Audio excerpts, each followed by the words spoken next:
Hello and welcome to the Thursday show on Our Game. I'm in the presenter seat today, if there is such a thing. Shane, delighted to be here with you again on a Thursday. So much to preview. Massive weekend. It may be wet and miserable outside, but we will try and light up your afternoon, talking everything GA. Loads of county GA to talk about, but obviously so much club action and so many quarterfinals, semi-finals, and plenty of county finals at the weekend as well. Yeah, it's absolutely brilliant, the amount of stuff coming. It's trying to stay on top of all of it is the challenge. So get your comments in there and let us know something about maybe your county championship or another county championship that you're keeping your eyes on. We're going to try and tick as many boxes as possible, but you know at times it can be a little bit difficult. But we wanted to start off in terms of the Inter-County Championship and some proposed changes next year. So the 2023 Inter-County Championship could be extended by 1 week, with the All-Ireland football final moving from the 23rd to the 30th of July. So the Central Council will be asked to consider a number of proposals. And part of the proposal is that there'll be no finals played across the 4 football league divisions. Other suggestions are that round-robin games for both the Sam Maguire and Tailteann Cup competitions would take place in mid-May and played over 3 weekends.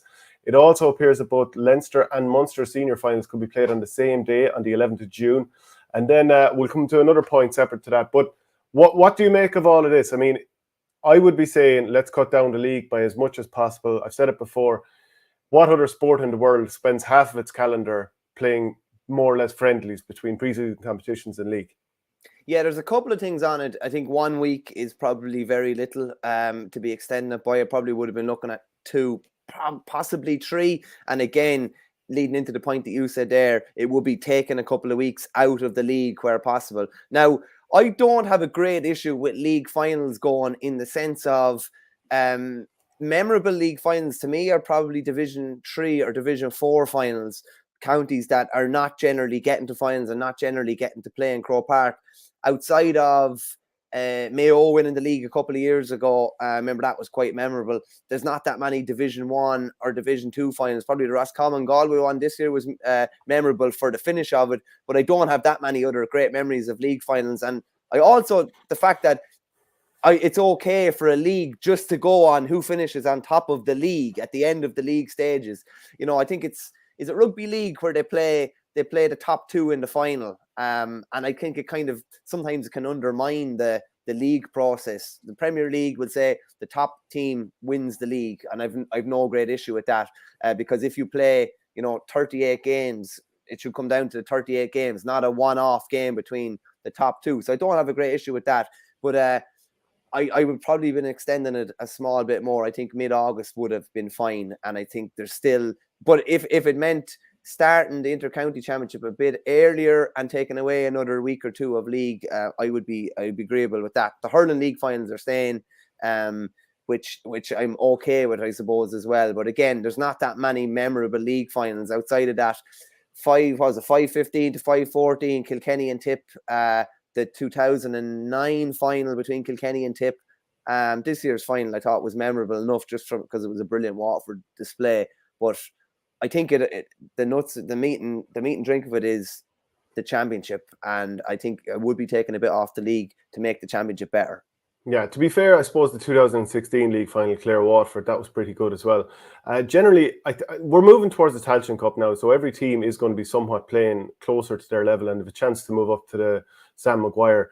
The league in hurling, I'd be getting rid of the league finals as well. I mean, again, it's down to the fact that people keep saying, look, geez, maybe we want to avoid the league final there. You know, I mean, you have this sort of talk, and if there's talk of league is league and maybe you want to avoid the league final, it just tells you how, you know, realistically unimportant it is, and the way that the participants treat it. So if the participants aren't that fussed on winning it, why would we spend half of our calendar on it? Like, go back a few years ago when we had the top 6 teams in Division 1, and then the next top teams in Division 1B, 1A and 1B.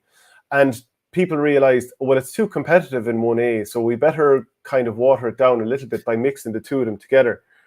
So if you're worried about it being too competitive, that just shows that you don't actually want it to be all that serious. So let's water it down a bit. So again, cut a few weeks off, get rid of the league finals, just play it off good and quick, and let's get the championship and give the championship a bit more room to breathe. But I suppose you and I have talked about it an awful lot. There's probably not much more to really, you know, maybe people are sick of hearing about it too.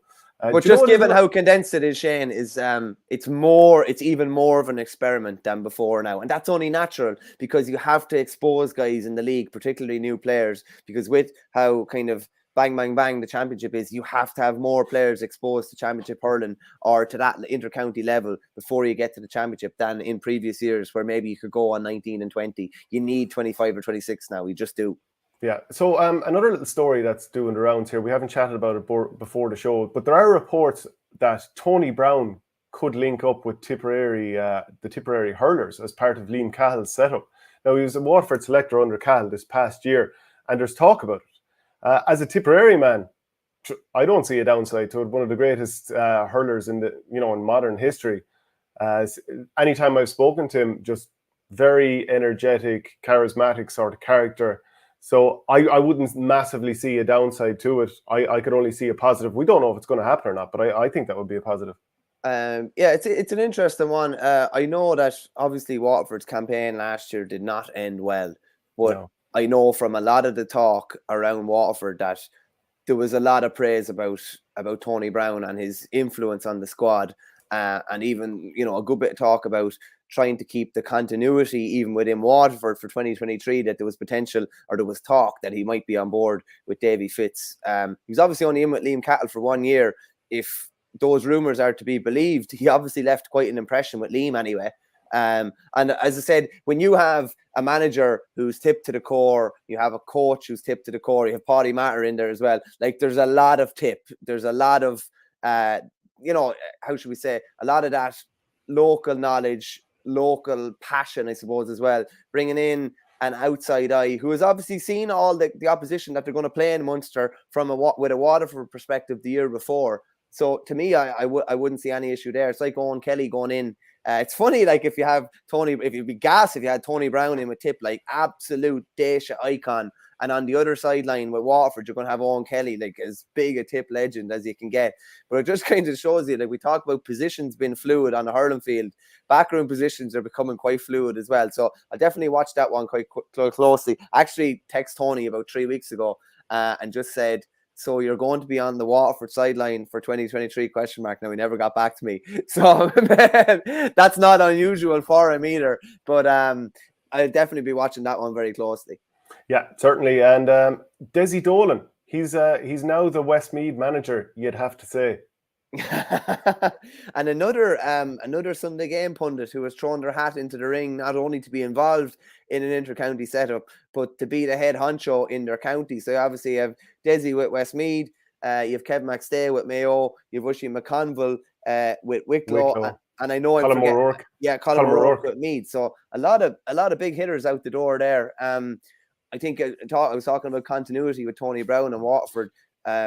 I'm not saying that Jack Cooney knew that there might be a time to come where he'd have to step away from Westmeath for work reasons, but having Desi involved as coach selector last year and having John Keane involved, like they're Westmeath's two most decorated players. John Keane has 2 All-Stars, Desi has 1. There's obviously a great continuity within that. There are obviously 2 really well-respected figures in Westmeath football, and like Westmeath are a good side and have plenty of potential. Like looking at it from a point of view of, if you look at Jack Smith, Kevin Maguire, Ronan Wallace, John Heslin, Larkin O'Toole, Larkin Dolan, I should say, Ronan O'Toole, Sam McCartan, Ray Kennellan. They have a lot of raw materials to work with. And I know the two lads are going to be back in tow with Dublin this year, but Westmeath would definitely be striving to at least be the second best, I would say, in Leinster in the coming years. And they have the potential and an age profile, I'd say, to work with. Yeah, and it was only this year that John Heslin overtook Desi Dolan's scoring record with Westmeath. It's you have to go back to 1999 when Desi Dolan won his All-Ireland Under-21 championship with them. Obviously, he's used to being a winner, especially with his days with Gary Castle as well. And like you said, he's won an All-Star. He's used to achieving pretty highly. So, and I agree with you. I do think there's talent there. They've won the Tailteann Cup. I think they got promoted in Division 3 as well. Cooney certainly collected a Division 3 title as well. There's lots of good footballers there. I just want, in Leinster, Dublin have had everyone under their toe for so long. And now with McCaffrey and Paul Mannion coming back, the days of them pasting teams might come back again. We don't know. We'll see how that goes. But I think it definitely seems like a positive step for Westmeath. And like you said, the continuity is also very important. Pat Spillane after having a few chops this week, isn't he? Yeah, it wouldn't be like him now, in fairness. I was down at the Ploughing Championships on Tuesday. We did a live pod there. And in fairness, we had a small enough area to work with. But Pat had it fairly well thronged anyway by the time we kicked off. And he dropped a few bombs fairly quickly. I just read out a couple of quotes from as thought-provoking as ever from Pat. I was sitting there in bemusement at some of it, but I'll just read out the quotes here. So the main part of it is talking about the split season. He's completely against that, as you've said before, but he believes we've taken our two best products out of the shop window for 9 months, and just expand on that. So when you take your best product out of the shop window for 9 months, you give the opposition a chance. By the opposition, I presume he means other sports. Maybe we're not going to go as far as the third Sunday in September to play an All-Ireland final, but at least take back the month of August. And people say, oh, you're only saying that because you used to get paid for the Sunday game, and that's a load of rubbish. I'm passionate about the GA and a passionate GA man, passionate club man, and I like to see the GA thriving. We've lost the month of August, we've lost the month of September, and the main national papers are not talking about club matches. We're not talking about club matches, and we're losing that opportunity for inter-county games. We need to change. It's an own goal. Yeah, but like Pat has a column in the Sunday Indo, and what's he writing about? He's writing about split seasons and working. He could choose to write good, positive stories about some of the amazing things that are going on in club every single week. But he's like Temple No, his own club, and he's choosing to write negative stories instead. So he's part of that particular problem. Like I was doing Sunday Sport in RT the other day, and we'd gone through the papers beforehand trying to see what would be good things to talk about today. And I was just saying to Jackie Hurley and John Murray about, it's all negative stories about GA, or talking about like who'll get the All-Stars, or all these sort of trying to bring in an inter-county thing, rather than let's just focus on the fact that there's great stuff going on this weekend. You and I are going to come to it shortly, some of the brilliant stories that are going on. Like, why can't we talk about those? I put out this poll last night, and this is 924 votes, so it's a decent sample size. Is the split season in GA working? 77.1% say yes. So there's different people discussing it, and who's it working for, and so on and so forth. And you lots of different replies here. For example, such incredible nonsense when Park Gill is saying, when someone questions whether it's working, look at the stampede here for David Clifford. David Byrne shows all the kids hoarding around Kyle Hayes as well. I would have said this to you before, that, when I was a young lad, you'd see Aidan Ryan or whatever, and everyone would be transfixed by him in the local club in Borrisoleigh. I think there are heroes on everyone's doorstep, and the more they get to even see them at club level, it's brilliant. Now, the other point is obviously very valid too, in terms of, you're taking it out of the shop window and the media aren't covering it. But I do think in time, the media will cover this more and more, because people will be used to seeing all these club teams and the names will become more familiar. And hopefully there'll be more. Bernard Brogan talked about this the other day, about teams should nearly be sort of required to do media stuff so that you get to know them. So, I think there's an awful lot there's a bit of a way to go. We're in year sort of 1.5. Give it a little bit of time, will you? Yeah, and we're to be fair, Shane, we're about 2/3 of the way through year one. I'd say number one, reserve judgment until the end of the year. If you're going making big, bold, lofty kind of claims, wait to see whether it's a success or not. I tell you what, if you talk to inter-county players, they're absolutely loving it. Barry Nash said it recently, Gerard Hegarty said it recently, and they're guys that are going to the end of the inter-county calendar and then getting back into club action again. David Clifford, similarly, I think he tugged out for Fossa the week after the All-Ireland final. Now he's probably been rested and managed and minded now nicely by East Kerry to make sure that he doesn't boil over or go over the top. But I know from a club point of view, we know exactly when our fixtures are going to be, give or take. We know exactly when we need to be around, when we can be away. Club managers are going back. You're probably afforded the luxury of going back a bit later now as well. There's no need to be back the first week in January, really, as a club manager. I think some clubs maybe made that mistake this year and didn't maybe manage it properly. But there's no reason to be going back until, mid-February, realistically. I have to say, on the ground at grassroots level, people are absolutely loving it. Any feedback I am getting at grassroots level. And at the end of the day, we're looking after 100% of our GA population, or 100% of GA players are club players. Like the financial aspect of Pat makes an argument there about the finances of inter-county being affected by the way the season is been run, and indirectly affecting the money that goes back to grassroots. I don't really buy that argument, to be honest with you, because whenever inter-county GA is played, and we saw that this year, people will support their counties during that season. Now, could we give it a small bit more time to breed and allow the hype machine build up for games between weeks and things like that? I think we could. I'm only talking about 2 or 3 weeks. That's all. But I have to say, at grassroots level, I think that the split season has been a success already. And I know that club players, the length and breadth of the country, are absolutely delighted with it. Yeah, they certainly are. And I'd love if there was a way of adding up the cumulative attendances across the country anytime there are club games. I'd say it would outstrip what's happening at inter-county level. I mean, I tried to do it before for county finals, add up all the attendances across the country, but it's just impossible to get the figures. But it's absolutely huge numbers that are going to these games. I just want to touch on a couple of comments, and maybe people can start getting their comments in, let us know what they think. Richard Hogan says, surprised Davy Fitz didn't bring Tony Brown in with Waterford. Real leader and set a great example as a player. Would be interesting if it happened. Good appointment by Westmeath. Desi Dolan was probably somebody that the current squad looked up to. Joe Fortune also retained with the Hurlers, and rightly so. He had a very good season there. Before we want to talk about something else that Pat said, but I actually think it's really important to mention an article that journalist Christy O'Connor, obviously Clare man, that he's done during the week, inter-county goalkeeping coach, coach in general. He's done both outfield and goalkeeping coaching. But I'll just start off this piece he had, and basically the headline is GA minor switch to under 17 has backfired on young players, and the sort of sub-headline is decoupling underage and adult fixtures was a positive step, but the GA then failed completely to provide meaningful competition for the majority of young hurlers and footballers. This was in the Cork Echo, Cork Echo, if you want to look this up. And just the start of it is fairly kind of gets to the root of the problem. The start is, in mid-July, Napirsig issued a statement to explain why the club conceded a county premier under-19 hurling championship clash with Blackrock. This is in Cork.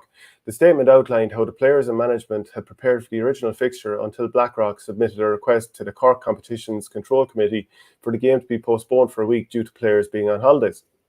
When Napirsig informed the county board and the CCC that they would not be in a position to fulfil that fixture, the game was refixed to a later date. Napirsig proposed an alternative date in August, but it was not accepted.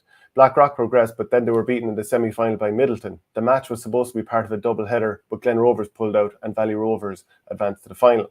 And then there was a quote from Middleton joint manager David O'Brien after that Blackrock game. It's kind of an up and down competition. We're trying to keep the boys together all year between matches, leaving certain holidays.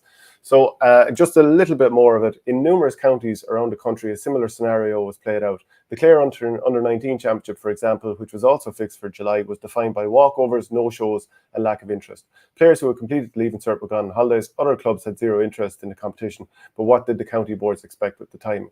So there's a huge problem here where players are going to drop off between the ages of whatever minor is at the moment, i.e. under 17 and senior level. They need, even under 21, all the years back when I was playing under 21, it would be just run off in November. I even see it now, with let's say the Coola team.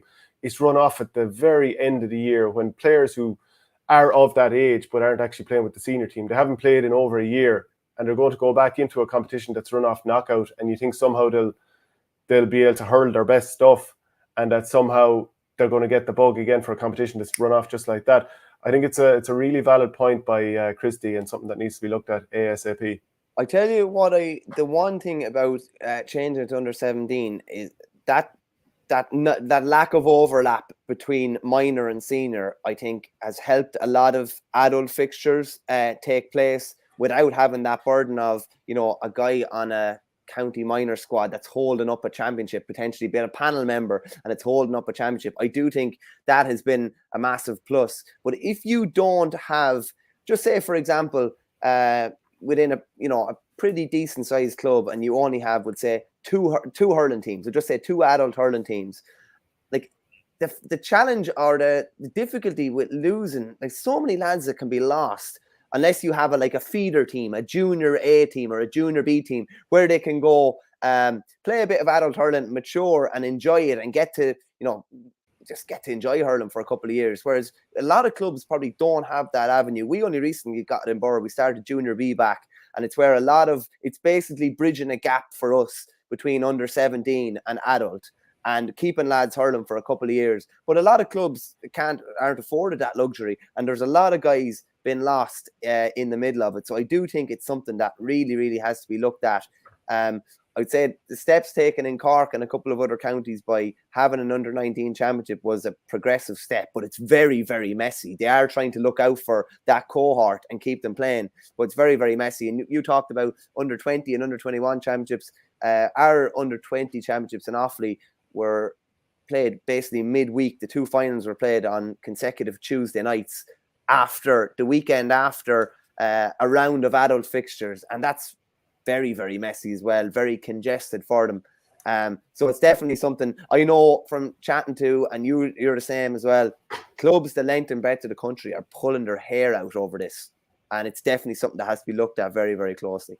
Yeah, we've so much more to get through. Keep the comments flying in. I suppose I'll touch on a few more of them before we start previewing a few games. John O'Sullivan, under 19 here in Cork is a joke. Richard Hogan, club players need to get certainty in fixture list, which is why it was changed in the first place. John Collins, what's the criteria for the success of the split season? I think genuine GA supporters are loving the complete focus on club while looking forward to the inter-county season in the spring.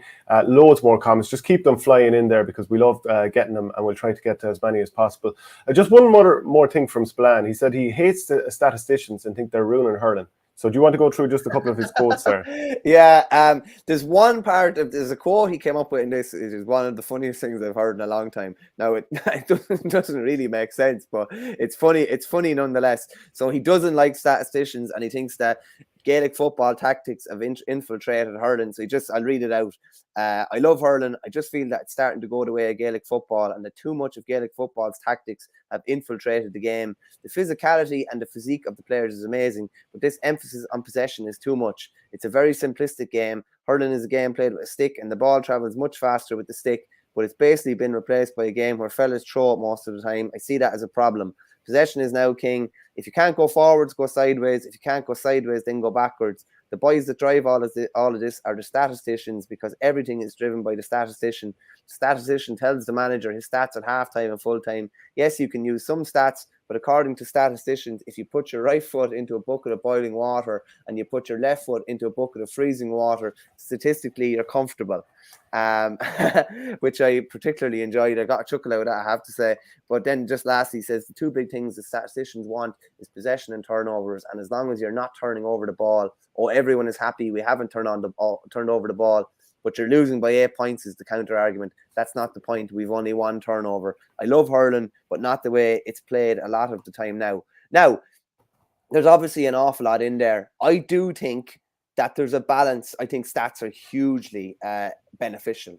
I do think there's a balance between being statted out almost and like literally banging your head against the wall because there's so many different stats been thrown at you, and actually what you can see before you. So I think where stats come in really handy is something that you can see, where someone comes up to you at half time and says, Shane, you're the manager, Shane, we're after losing 2/3 of our puck outs when we go along. We're going to have to look at something different. And you're like, we're after losing 2/3 of our puckouts. I thought we were doing okay in our puckout. And they say, well, the opposition, after getting 7 points off our own puckout, we can't hold on to the ball. We're not contesting well enough under the high ball. That's where they come in. Should everything be stats-based? No, I don't think it should be. But I do think it's hugely beneficial.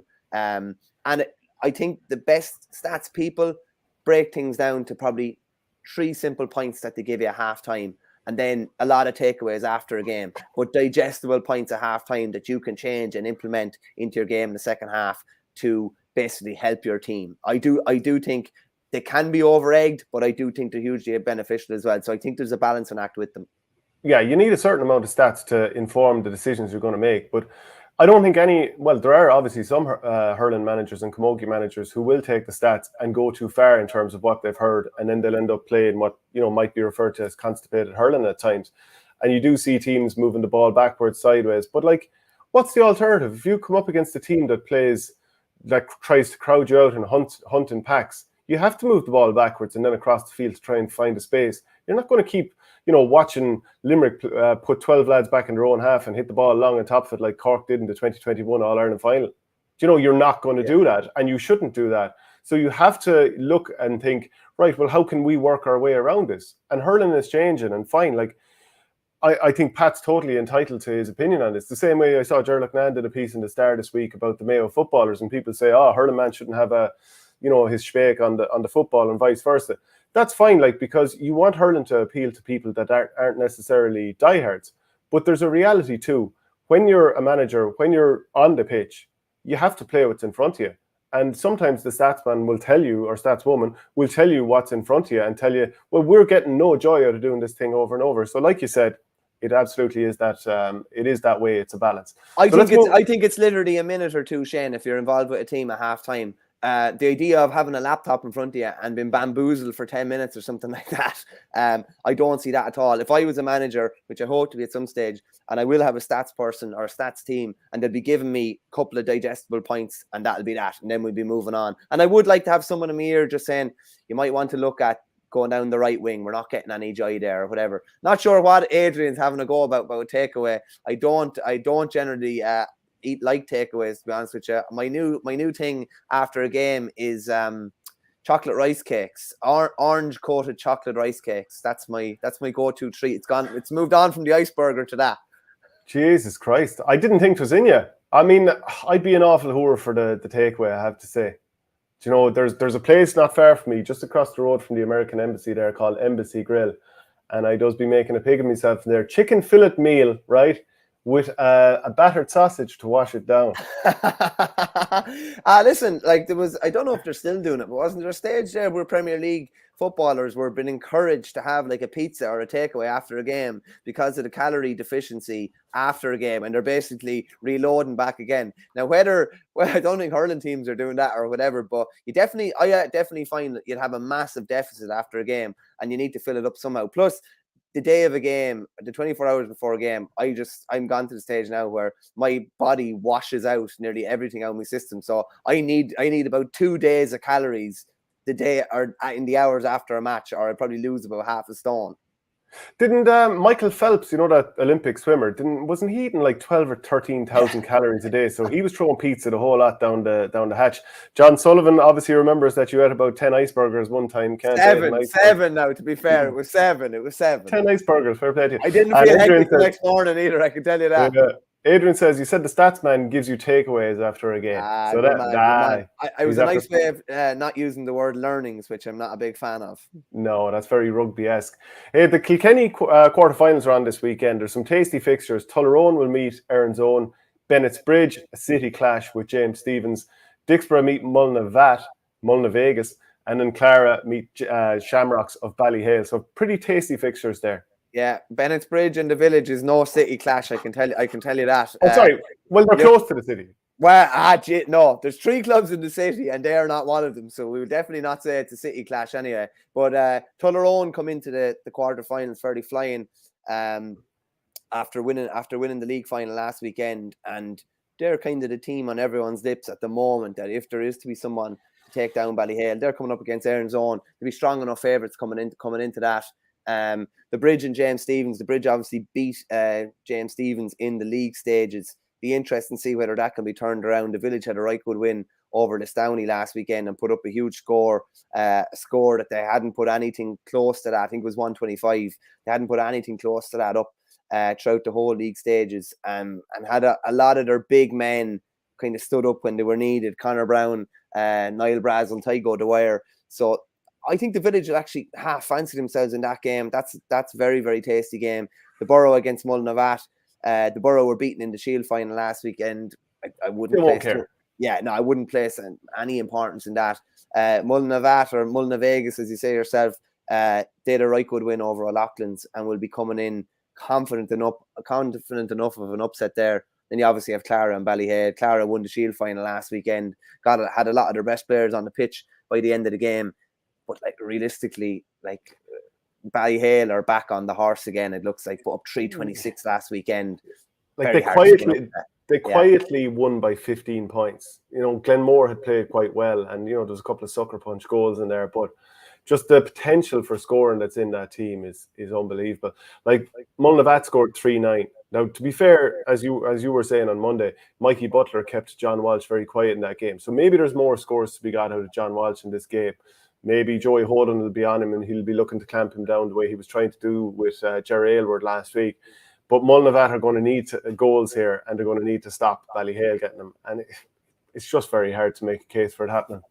No, I think you might have made a mistake there. It's Clare against Ballyhale and Mullinavat. Oh, sorry, I'm mixing up. Yeah. So, but Mullinavat will need to put up a much bigger score to beat the Borough. Either that, or they'll need to get 3 or 4 goals again, which is probably unlikely against a fairly seasoned enough team as the Borough. But Ballyhale, by all accounts, there seems to be an awful lot of stock placed in that this is their 50th anniversary year. Joey Holden is back. I understand he's just back until the end of the Kilkenny Championship. But listen, if they win the Kilkenny Championship, are you telling me that they're going to let him leave or whatever? But by all accounts, he had a bit of a world tour planned and was going traveling the world, and it's taken a couple of years out of work, I believe, to do that. I'm sure you've been in that situation yourself as well. The guilt, particularly at club level, when you're given the guilt. I'm not saying this is necessarily exactly what happened, but FOMO. Yeah. I don't even know if it's FOMO or you're actually guilted into. I'm not saying this is a scenario, but I'm just saying that this has happened in plenty of clubs over games. If you were going off for the summer or you were going off on holidays the weekend of a game, which you should never be a championship game, by the way, but are you going to let the club down? Are you telling me that you're not going to be around for the club? And that does happen. I'm not saying it happened in this scenario, but Ballyhale have all their best players available to them again. Joey and Colin Fennelly were over, and I think it was San Fran during the summer, and won a county championship over there as well. But it looks like they're going to be very, very hard to stop again, realistically. Yeah, I suppose FOMO would be more for somebody who hasn't won it all already. Joey has won it all already, so maybe you're right in terms of being more to do with guilt. The county semi-finals in Cork are on this weekend. Erin's Own have had a couple of weeks off because they, by dint of their performance in the league, in the group stages, they were already through. So they were waiting for Blackrock to come through, and then the other semi-final is St. Finbarrs and Newtown Chandram. So Blackrock have obviously won it very recently here, and Louis Mulqueen will be looking to get the title again. But Erin's Own haven't won it since 2007. The other semi-final, Newtown Chandram, haven't won it since 2009, and St. Finbarrs not since 1993. So there'll be a lot of teams here. 3 out of 4 teams here will be thinking maybe we can get a bit of history, and if we can just get a couple of big performances here. Oh, 100%. I think obviously the Rockies only won it a couple of years ago, and they had a huge win. Was it last weekend or the 2 weekends ago on penalties, beating an Imokilly team realistically that was fancied to go on and potentially not dominate the Cork Championship, but they would have been favourites to win it. And they came back in normal time, and they were a bit down in extra time as well. And that was a huge result, and they put their penalties away very, very confidently. But as you say, there is a bit of an opportunity for the other teams. I don't know if the Newtown people around Newtown even knew that potentially that Cotton Nocton was going to be back on tour and that they would have a chance of getting back to this stage. They were obviously beaten in the first round, as I said before, by Middleton. But they've gotten themselves in a good position now. They've given themselves an opportunity. The Bars have The Bars have a nice bit of juggling across the two codes at the moment. They're obviously in the football semi-final and they're reigning Munster champions there. But I'm sure Ger Cunningham is trying to do his best to balance out that, and particularly the Catalans, and make sure that they're not getting too much traffic on the legs and they're being given plenty of time to rest and that. But that is a big opportunity, I would say, particularly on that side of the draw, and avoiding the Rockies, avoiding a team that has won recently and has an awful lot of talent in the likes of Alan Connolly and that. So particularly for Newtown and for the Bars, a huge opportunity to get to a county final. And I wonder across the country how many clubs have a situation like St. Finbarrs, where they have dual players that are playing for two different clubs, so Castlehaven and St. Finbarrs. It's quite unique. And I was looking at the top scorers in the championship. Again, this was in the Cork Echo. And the top three scorers, they're all out of the championship at this stage. Shane Kingston with 437. Conor Lahan is second with 41 points. Patrick Horgan, who didn't play in the quarter-final because he was injured, 133. And so the top scoring player that's still left is Ben Cunningham of St. Finbarrs. And after that, Jamie Coughlin has 29 points. I suppose people will remember him playing for Cork there for a number of years. And Alan Connolly is also on the list with 123. But actually every other player in the top 10 isn't even in the championship anymore. So it's kind of interesting that only 3 of the top 10 are still playing in the championship. Is that a sign of consistency or maybe a lack of reliance on one player potentially? I don't know. I think it's something similar actually in the Offaly Championship. I think Owen Catlett is the top scorer at the moment, closely followed by David Nally. And I think Kilcormac have a good spread of scores. They're obviously in the county final, and Shinrone have a good spread of scores, but they're well down in the top scorers rank. John O'Sullivan just says on Aaron's Own deserve massive credit. Still have 3 or 4 lads on the team that won back-to-back counties in 06 and 07. I think the hero Murphy is still going. He was definitely playing then. Remember, I marked him in, I think it was my first league game for Offaly. Marked him down in the park. Big, strong fella. But yeah, they have obviously haven't won since then, and they're still fighting the good fight. I think the Rockies might just get through that one, and I think the Bars might just get through on the other side. Yeah, the Bars had a great win over Douglas the last day out, 22 points to 18, and it's just their second semi-final since 2009, and such a storied club, no title since 1993. It's just kind of surprising as much as anything else. The next championship we want to talk about then is the Derry Senior Hurling Championship final. Schlockneil against Kevin Lynch's. It's not irregular for them to meet, but who else has done it 10 in a row? I mean, Ballymacarbery in Waterford football have obviously done something like a 40 in a row at this stage. Ballygunner have done 9 in a row now, equaling Erin's Own, I think, Mount Sion in Waterford Championship. But God almighty, 10 in a row, it's rare enough. Oh, it's rare, without a doubt. In senior hurling championships, and in a really competitive county like Derry generally has been down through the years until Schlockneil took over, I can't think of too many that have done 10. So there's probably a small bit of history awaiting them at the weekend. And they've obviously been one of the best teams in the country for the last 4 to 5 years anyway. And have been very, very close to taking big scalps in big games. They still have Mickey McShane over them, who's obviously doubling up as Tyrone manager as well. But they've won the last 3 county finals, I think, by 8 points, 12 points and 5 points. It was tight enough last year against Kevin Lynch's. And I know fourth final in a row where they're meeting each other. Yeah, it's mad, isn't it? So there's obviously a fair bit of dominance there, not only from the Schlockneil point of view, but Kevin Lynch's are obviously clearly the second best team in Derry as well. But again, I haven't heard of any major injuries in Schlockneil. The football is obviously still going at the moment. They're in the knockout stages and that, I think, as well. But and actually, I don't know if anybody saw it. Did you see that crazy soccer goal that was scored by Schlockneil in the Derry Football Championship last weekend? Part of me is like, unbelievable goal. Another part of me is, how did somebody not hack him down? And it's like, he's making a fool of us, like a lad throwing a ball over a lad's head and hurting. You'd nearly just walk through him just to, teach him a lesson or whatever. I don't know how he was let go through as he did. But again, was it that amazing a goal? Was it that amazing? It's something that we don't see generally. It's, you get down on the ball and you take the ball. I suppose it's that he went with the ball 65 yards and nobody kind of took him out. I was saying earlier, he was able to get around lads.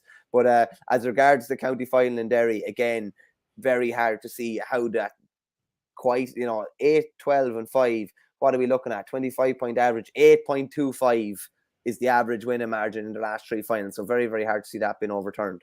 Well, nothing will do me now, only looking at this goal. So he's solo along the finest. A couple of lads have given up. He just keeps booting it on in front of him. No one's tackling him. And he just fly hacks it into the net. Like, it's pretty good, don't get me wrong, but I've seen better goals. What's the story with the pizza again? Is that the takeaways?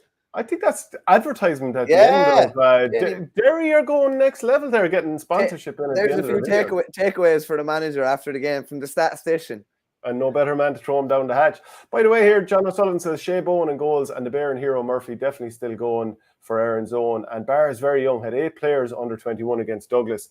Now, the thing there is, if they do get a title, a bit like, I suppose, maybe the likes of Clarenbridge in Galway, but they're a very young team. If they do get a title on the board, it could be takeover time for them. Takeaway and takeover time. I would say the same, Shane, for Kilcormac and Offaly, who are going for their 5th county title against Shinrone.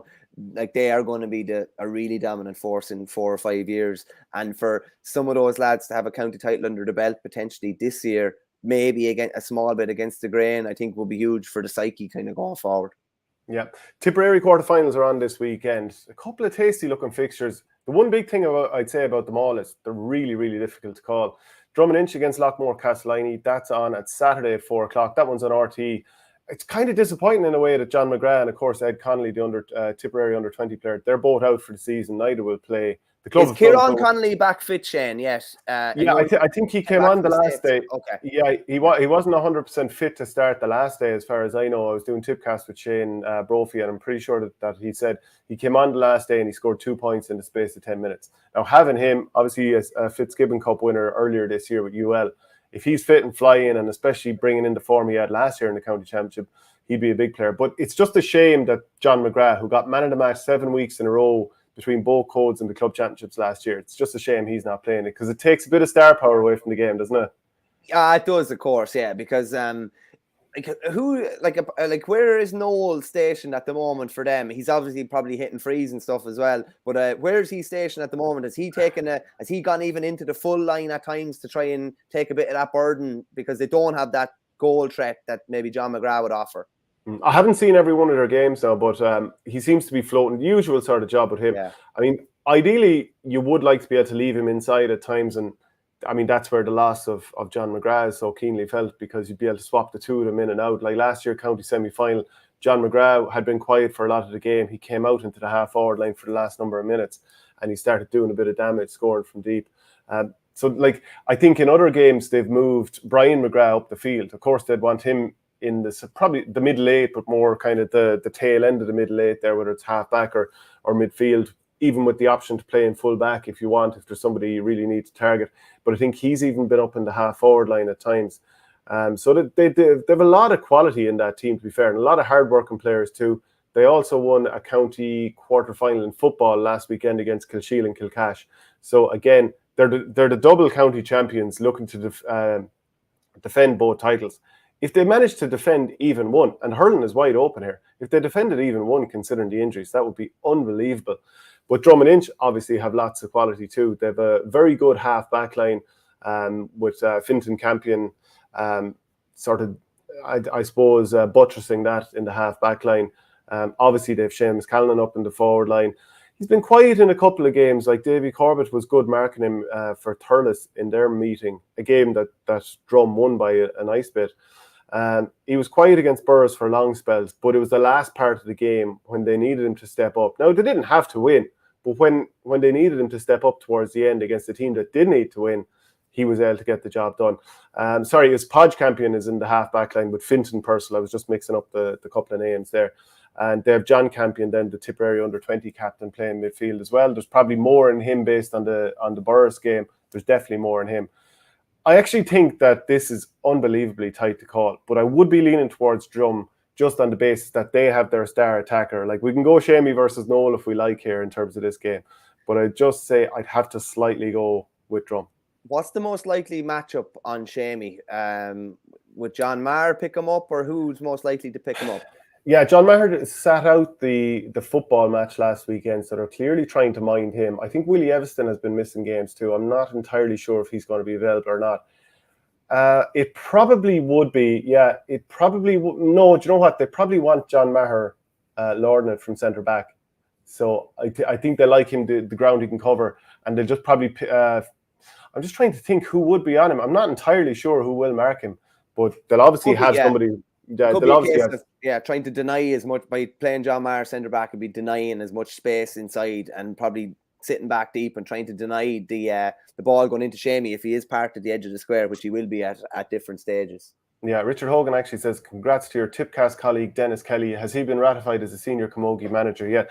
He has been part of the backroom team under Tom Mullally, but he's now taken over. Well, he's set to be ratified as the Tipperary camogie manager for 2023. So best of luck to Dennis, and I've no doubt he'll be very good at it.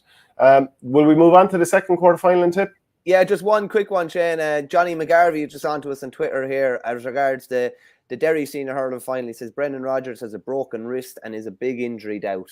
So obviously, like one of the best club forwards out there, realistically, and has been brilliant over the last couple of years, and one of the best probably fullbacks in the country as regards football as well. A broken wrist might be a bit more manageable in football or in some way. In hurling, I'm not sure how manageable it would be at all. If it was for a one-off fixture, you might be able to do something. But so it's just going to be interesting to see. That would level the playing field a bit anyway in the Derry final if Rodgers was out.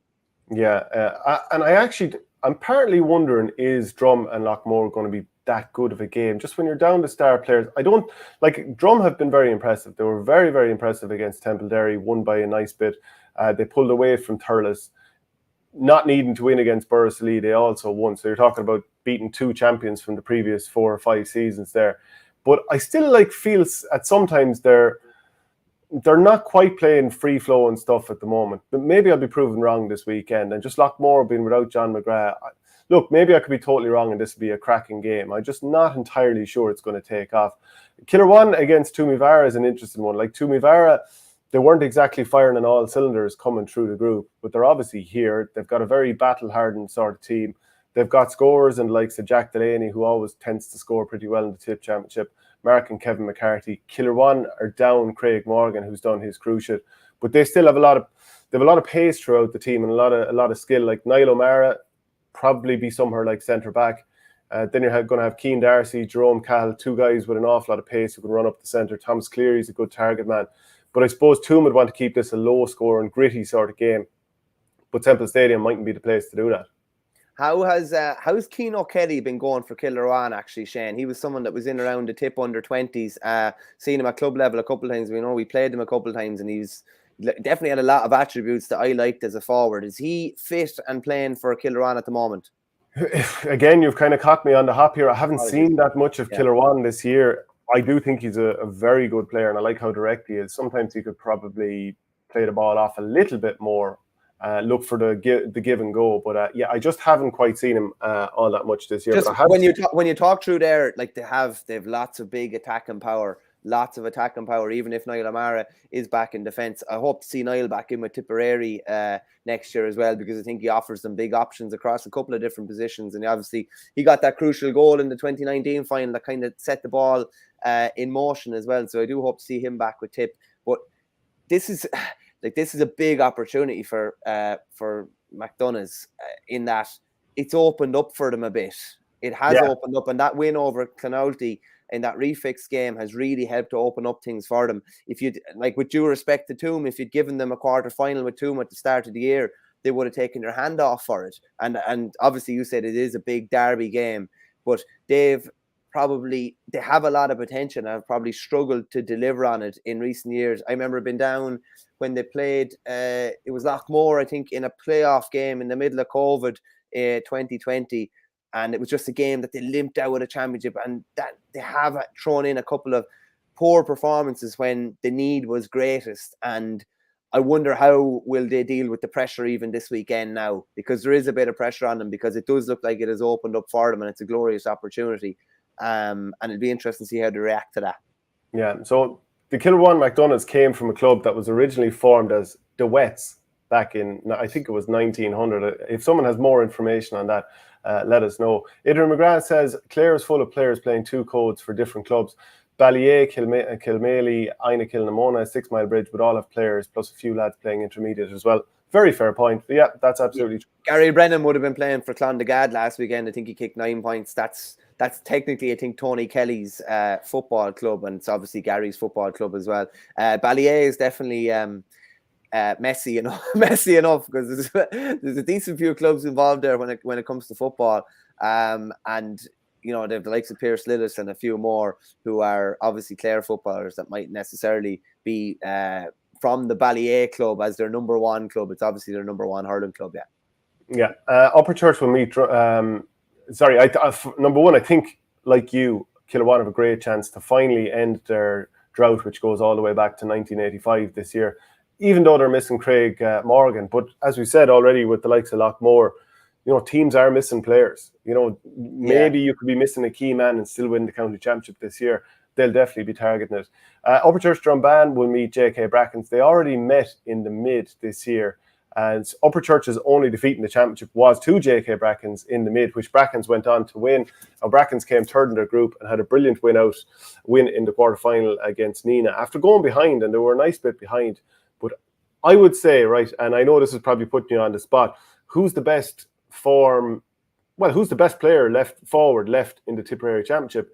And I would say, based on how he's been playing, his talent, his age, where he can go, the fact that I would imagine he'd be called up to the county panel, I would say Andrew Ormond. He's on absolute fire. And J.K. Brackens mightn't be too many people's favourites. But when you've got him, Shane Burke scoring 2-2 the last day, you have Lyndon Fairbrother, a county minor, who's hitting the freeze, Shane Doyle, who'll knock over a sideline from the next field. You know, they have a fair bit of quality there, never mind the Cadells. Yeah, Ormond definitely would have been one that would have jumped out just from the clips that I've seen. And he definitely has scope to be a decent, you know, a big member of the Tipperary panel over the coming years. It's funny, like the Upper Church won the corresponding quarter-final fixture in the Senior Football Championship last weekend, and it's just mad that they meet again this week with a hurling semi-final place up for grabs. I'd probably be the same as you. I probably would be leaning towards the Brackens. Definitely have more names that would jump off the page. When we played Upper Church, obviously, you know, in the last couple of years, James Barry would have been there. They played a real possession game that was difficult at times to get a handle on. When I saw them playing last year, they were playing a similar type of style.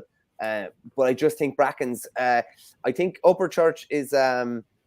It's maybe a bit simplistic, but they play to the team strengths, whereas I think J.K. Brackens potentially have a couple of big names that could hurt you if you get me, and are maybe less reliant on a system or a plan, and they have a couple of players that could step up, like Shane Burke, like Ormond, that could be different. Obviously, Paddy Cadell as well, and I'd probably be leaning towards the Brackens.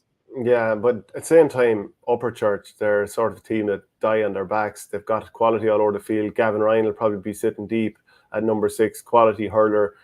In the forward line, you've got the Shanahans there that always tend to do a bit of damage. Jack Butler, who's a good target man. And, of course, Paddy Green as well, who scored a goal the last day out in the win over Toomevara. So it should be a tight game.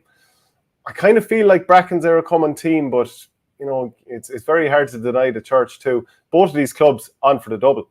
Upper Church are still on for the double, and Lockmore are still on for the double, I should say. Killadang and Clonoulty. So I was saying this to Shane Brophy on Tipcast, that Killadangan would be my tip to win the county title, but everyone in the county who isn't from a club that's still in the championship will be hoping that Clonoulty will come through, considering what they've gone through this year. Of course, yeah. Definitely, it's they're the ones that are definitely in everyone's hearts as the Tipperary champions. Hopefully, and I'm not saying against any of the other counties that are involved, but just given what they've been through, obviously a lot of losses, even with Timmy Hammersy going to Ballyboden, and obviously with Dylan Kirk's sad passing as well. They've done a tremendous job to really rally the troops and even do as well as they've done at this stage, and it was obviously a brilliant result the last day, even to get through to this stage. But you would realistically have to be looking at the class that Killadangan have. Willie Connor's back from that injury. He's got a nice few games under his belt. The Flynns, the Gallaghers, there's a lot of class in Killadangan. And I thought they had a decent chance of doing back-to-back last year after eventually breaking their duck. And I think they'll be mad keen. Like, their age profile is absolutely set up to not dominate Tipperary, but to be in around the county final stage for the next probably 5 or 6 years. And I think they'll be absolutely mad keen to win another county title, because they felt that euphoria in 2020. I think they thought they could probably do it again, and even thought they could have won a county title probably before then. And the years don't be long slipping past if you let 2 years go. So I think they'll be going gung-ho for this one. And they are the obvious choice, I would say. And they're the only ones, Shane, as you said, they're the only ones at the moment, like, probably not without a really big hitter on their team. And if they can keep everyone fit, they're going to have an outstanding chance. Yeah, I mean, even Billy Seymour, after coming back from America, they'll be looking for him to shoot out the lights. Dan O'Meara is another attacking option. But to be fair to Clonoulty, and Conor Hammersley is away in America, but there are some rumours of maybe him coming back. He was at Physio and Coola there for a while as well. A great fella. But if he came back, given the form he had at the start of the championship, I think he scored 5 points from playing one of the games. You just never know. Because Cathal Burke, he scored 5 the last day out against Thurles when they won, I suppose, in a situation where no one expected him to. Jack Ryan, Declan Ryan's son, he's playing very well as well. He's a big left-hander in the full forward line. You still have John O'Keefe, Enda Heffernan, who's on the county panel, so lots of quality there. Just on that, Shane, as well, you mentioned about the potential or possibility of Conor Hammersley coming home. Whether he does or doesn't is interesting. It'll be an interesting angle to look at. But, like, it's amazing. You probably don't even hear, like, there's guys travelling from everywhere and anywhere to play club matches. Wasn't there a guy playing for Coola last Saturday evening that was commuting from Holland, I think, and he started a course in Holland, one of the Coola lads, because it was said on live on RTE. It's amazing, like, the things and the places that people will come from to try and keep playing GA. I'm not saying it's anything to do with guilt. There probably is a bit of guilt in it as well. But lads and ladies will do anything to keep playing for their club and to represent their club on a given day, particularly in a knockout match. Yeah, the relegation semi-finals in Tip, McCarthy Burrs against Éire Óg and Carty Donegal, and Templederry Kenyans are up against Mullinahone. So the Wicklow final is on this weekend. Bray Emmets against Glenealy. Bray going for 4 in a row. Glenealy will be looking to put a stop to that. They definitely will. Bray are they're not the coming team. They're the team that's there now and they're dominating now. And a sign of their strength is probably that they're going for the intermediate title as well. They're playing Kilcool in that. 4 in a row it'll be a big deal for them, and I know it'll be a big deal for Glenealy to try and stop them. Glenealy last won it in 2018. I think they did back-to-back in 17 and 18. But Bray, with the likes of David McCormack, Christy Morehouse, would always be shooting the lights out up front. They're going to be very, very hard beaten, realistically. And as I said, the fact that they have a chance to win the intermediate will show that the conveyor belt is fairly strong there. And I know you've trained regularly in their club. They have serious grounds there in Bray, and it is a real breeding ground for future talent. So that's obviously another big county final at the weekend. And then we obviously have the Clare Senior Hurling Championship quarterfinals this weekend. And the game that definitely jumps out, Shane, of the 4, I would say, is Éire Óg Ennis, who obviously won the football last year, but knocked out 6 Mile Bridge along the way against last year's county finalists, Ina Kilnamona. That's definitely a game that whets the appetite, and it's live on TG Catter on Sunday as well. Yeah, and I think they've picked a tasty game there. I'm very interested to see how Aidan McCarthy is playing after missing so much of the season after a concrete lentil fell on his leg. And of course they knocked out the Townies last year, so Éire Óg will be looking to sort of get a bit of revenge there. But Ennis, they overcame Clooney Quinn in the last game, which sealed their progression here. There's plenty of quality on both sides, like the McCarthy's as well for Ina Kilnamona, with Éire Óg, Shane O'Donnell, David Reedy. I mean, there's quality there on both sides, so I think that will be a tasty game. Some of the other ones too, Ballier against Clooney Quinn. So I think it's like the 3rd time in the last 4 seasons that they've met.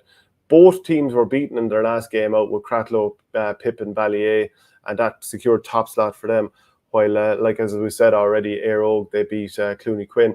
Cratloe against Newmarket, that's also a tasty one as well. I was just checking before we came on when Newmarket last won a county title.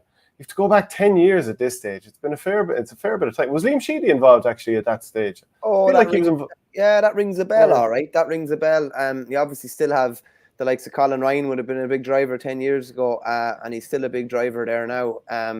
We would have played the Bridge a lot. We actually played them in a community games final under 13 when they have Bernard Gaffney. I think Colin Ryan was playing, as I said it to him on the show, because he got me back a couple of times for Flannan since. But so Newmarket secured the second qualification spot in Group 1 with victories over Clonlara and Whitegate along the way, along with a draw against Fecal. So that saw them through.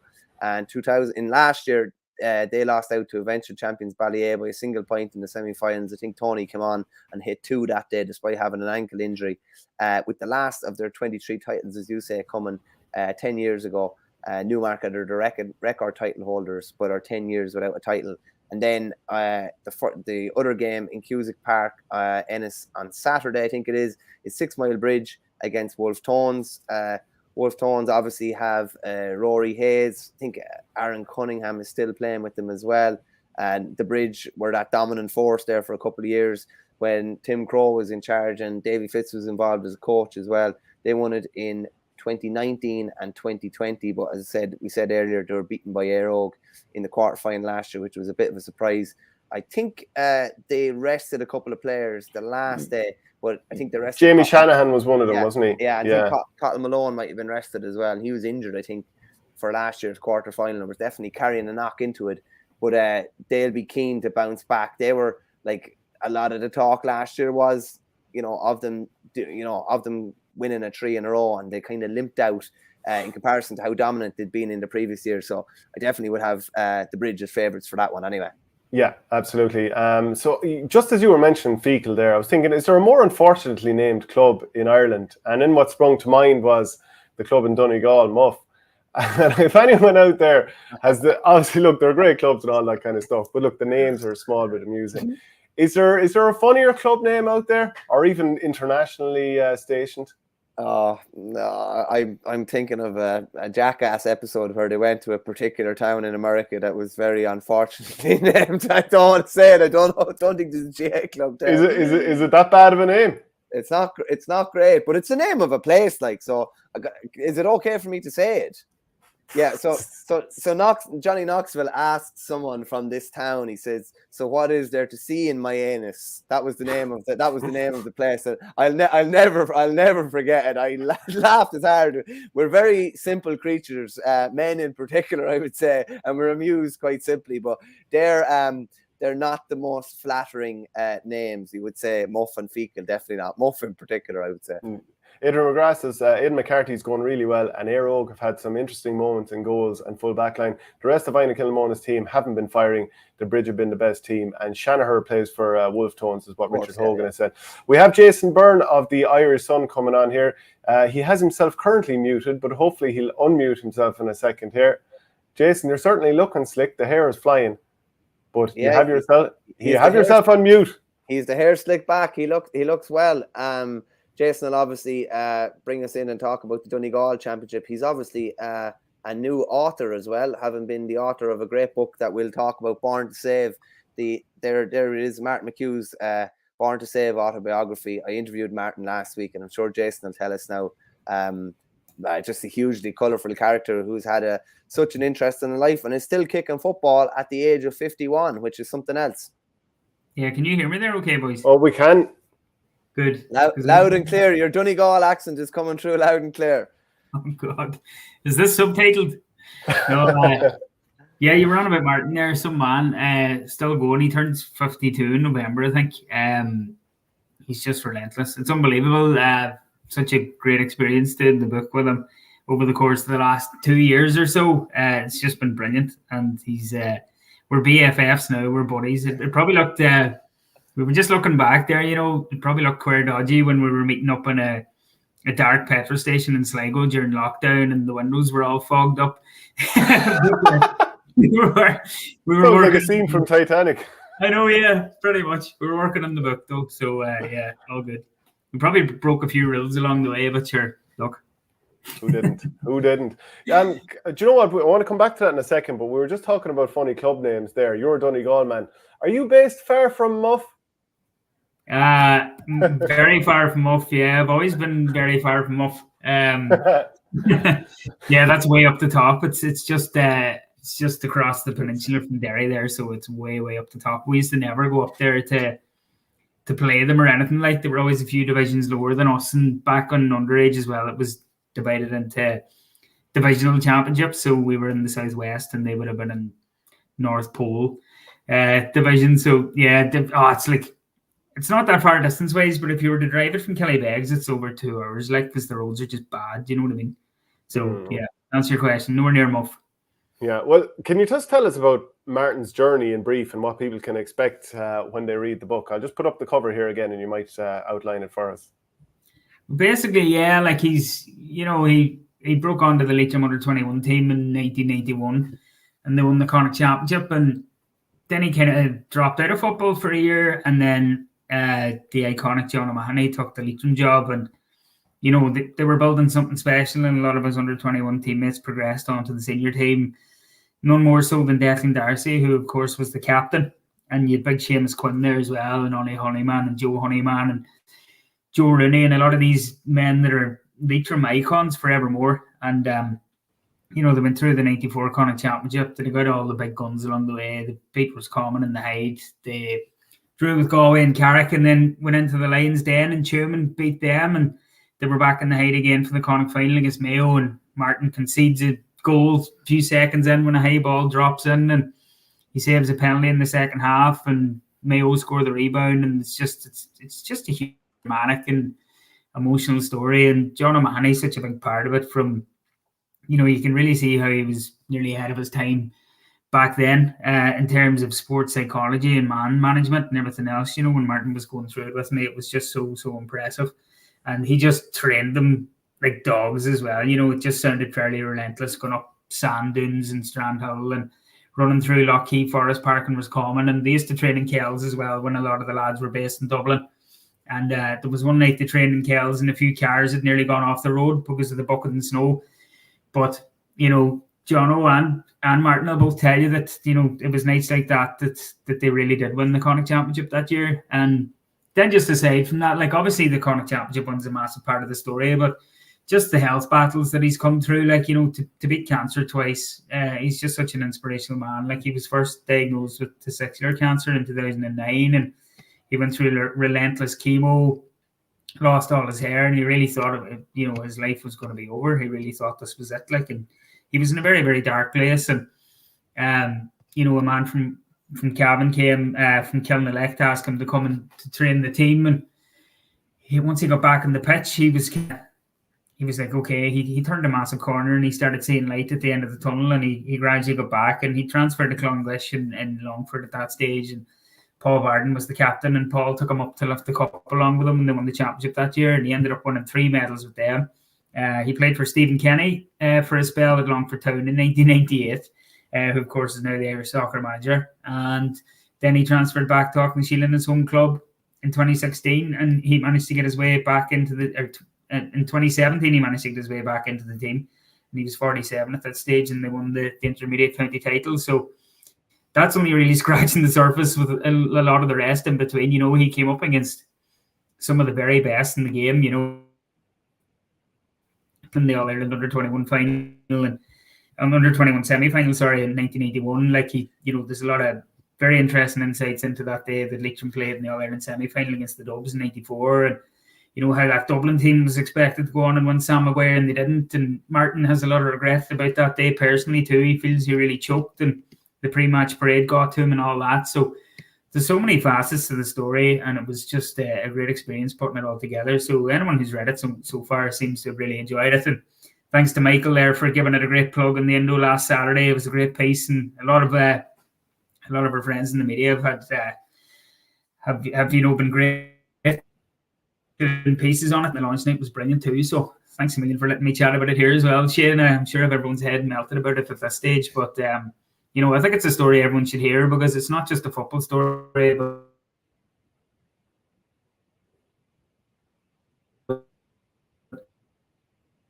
it's get it checked out, and you should, don't leave things in the long finger, because that's a very important part of this story as well. Is to just mind yourself, and if you see anything that's kind of going amiss, just get it checked out, and hopefully everything's okay. Like, and just to keep fighting the battles and stay positive. It's there's a lot. Jason's just so breaking. Yeah, it was Mick touched on there. He's just breaking up a little bit there, Jason. But I hope you don't mind me suggesting that this could be the ideal stocking filler coming into Christmas. Michael, what do you think? There's no doubt about it. Without a doubt, Martin is such a fascinating character, and just to hear what he's been through, and he's still fighting the good fight. He's just so many interesting insights. He was saying about his partner Linda goes to the matches, and she said Pat Spillane wouldn't hold a candle to her in terms of analysing his performance and being fairly critical or whatever. And he says they have this agreement. That if he lets in any goal, as he puts it himself, that there'll be no hanky panky tonight. And he said he hasn't kept a clean sheet yet this year.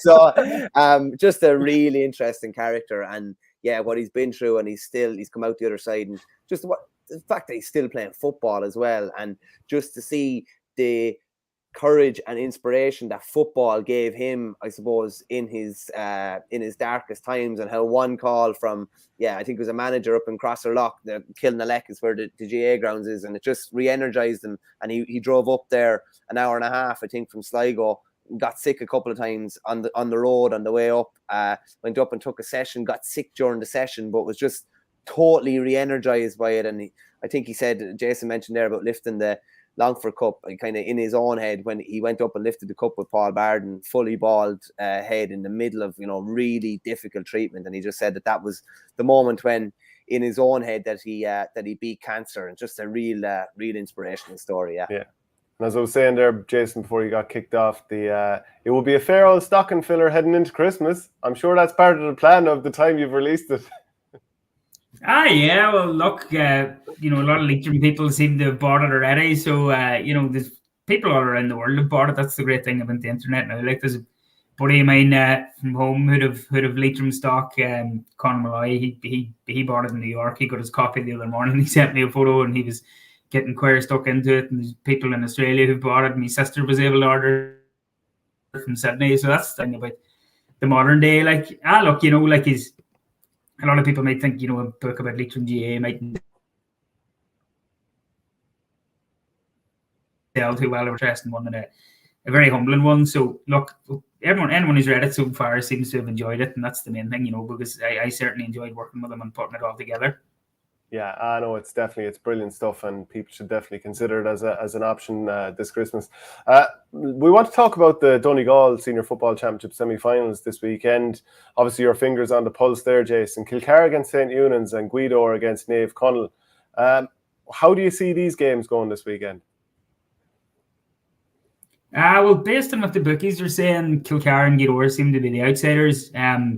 Kilkenny had a fairly routine win over my own club, Killybegs, in the quarterfinals, and Paddy McBurdy ran riot and scored 9 points. Ryan McHugh got a goal in the first half to set them on the way. So, they'll be very quietly confident of causing an upset there. Like, even though St. Eunan's have been down as favourites, there's very little between the teams. St. Eunan's won it last year. They're going for back-to-back. They have some great young players, obviously, the likes of Niall O'Donnell. They've Sean Patton in goals, Conor O'Donnell. They've talent littered all over their team. They've such a big pick. They're really well coached. Rory's, he's been linked with the Donegal job already, and he's still been linked with the Donegal job, so he seems to be fairly hot property, and he seems to have really, taken to the coaching and the management like a duck to water. But, Kilkenny have so much threat all over the field as well, and, they'll feel that they should have more than that county title that they won in 2017. So, like, that game could go right to the wire. It could go anyway, really, even then in the other one, then it's kind of, Guido were Ulster champions. They broke the ceiling big time there and that a couple of years ago. But Naomh Conaill are just a relentless machine as well. Again, so much threat over the course of the field. They hammered they didn't hammer their own boys in the group stage, but they had another win, over Killybegs, where we didn't really lay a glove on them for a lot of the game. So, they'll be hard stopped as well. And, it would be tasty if they were to meet Kilkenny again in the county final after the penalty shootout the back. The line seems to be breaking a up couple there. of years nice ago and bit. everything else. But Yeah, Jason, I think we might have to leave it there because the line is breaking up a nice bit. But appreciate you joining us and giving us the insight both into Martin and Donegal. Yeah, I think we'll leave Jason there. Actually, interestingly enough, I'm just seeing there that John Joe Doherty, this was in the Donegal Daily, he's quite concerned over it taking so long for Donegal to appoint a manager and says it's getting a bit messy. Like, it's been 2 months since Declan Bonner left, and what he said on the Time Out podcast was, I wouldn't really be worried about, he said it would be purely political if a manager said he was interested in club matches. Let me just jump on. Anyway, basically, he's just saying it's a little bit messy at this stage. It is definitely getting to that stage where clubs are going to be done. There's going to have to be like gym programs for players, all that kind of stuff. They would want to get it done fairly soon. Yeah, well, Donegal and Monaghan, Shane, definitely.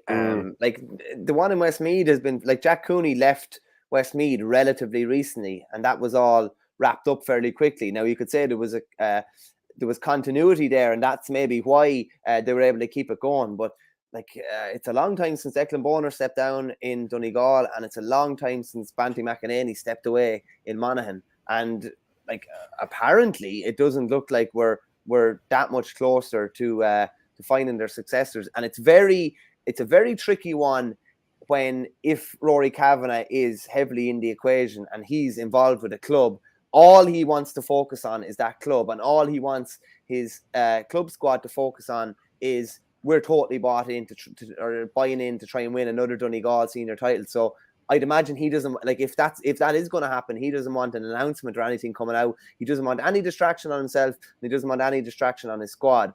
But we've seen it a lot with, say, for example, when Rowan Moore were beaten in the Waterford Championship, a couple of days later, I would say Peter Queally was announced as a selector with Davy Fitz, and Davy Fitz's management team is announced. I'd imagine in my head that he didn't want that to be announced until his club campaign was finished. And I'd say potentially it could be something similar with Dan Shanahan and Bennett's Bridge and his potential involvement even with Laois. So it is a kind of a messy one.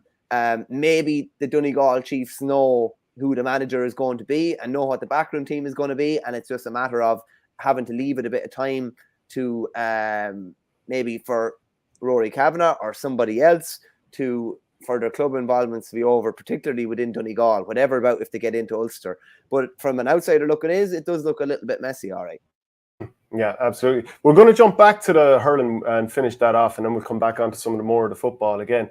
The Dublin quarterfinals are on this weekend, so Coola and Kilmacud Crokes are already through to the semi-finals, meaning Ballyboden St Enda's will meet Lucan Sarsfields, and St Vincent's are up against Nafina. Also, the relegation playoffs will see Plunkett's meet Crave Kieran, and St Bridget's and Jude's, two teams that probably would have thought maybe they'd be in the knockouts at this stage. Wouldn't have expected to be in relegation. But the thing about Bowden and Lucan Sarsfields is it's not all that long ago that they met in the league final, and Lucan won that with a lot to spare there, 134 to 217. Their form has been a little bit choppy ever since, but they're starting to come back to themselves. They had a good win over St. Bridget's 10 days or so ago. They've Chris and Paul Crummy, two lads who are, I mean, obviously Chris has been backbone in that Dublin team for quite a while. Paul Crummy has been making more inroads in recent seasons. They've John and Matt McCaffrey. Chris O'Leary's obviously in from Valley Rovers in Cork. He's a great ball striker. And Bowden, they were very impressive for 3/4 of the game against Coola. But then really just fell off the map the last 15 minutes. Now, whether it's down to Con O'Callaghan coming on, you know, that's part of it, sure. Definitely he came on, he was impressive, hit a few points from play, broke things up. It freed up Mark Schutte a little bit more, and he started to play really, really well in the last 15 minutes. But they definitely would be a little bit frustrated with how that game went for them. But I suppose it was good for them that it happened in a game that wasn't knockout. So they have a chance to put that right. The management have a chance to think, well, what can we do to change things in the last 15 minutes if it's not going our way? Maybe it'll rejig how they start and finish the team. Will they leave a bit of quality on the bench? The likes of Aidan Mellett, he's just a really quality player and he can do a bit of damage. His ability to solo down the centre and turn men and so on and so forth. So David Curtin, the manager, will be obviously looking to get a lot of ball to him. They have plenty of quality all over the field. But it's a really tight game to call. thing with Lucan is they've gotten so close over the years in terms of semi-finals, and they got to one final. But they'll need, at some stage a team needs to make that breakthrough and finally get through to win it. But like, even if they get through to the semi-finals for Lucan, like, it's going to be a really tough team in the semi-final and final as well. So it's a long way from home at this stage. Would you have any thought on this particular game, how you might see it going? Well, Lucan are going to have to beat 3 huge hitters to win it. I just couldn't see them putting together 3. You'd have to put together 3 superb performances back to back to do it.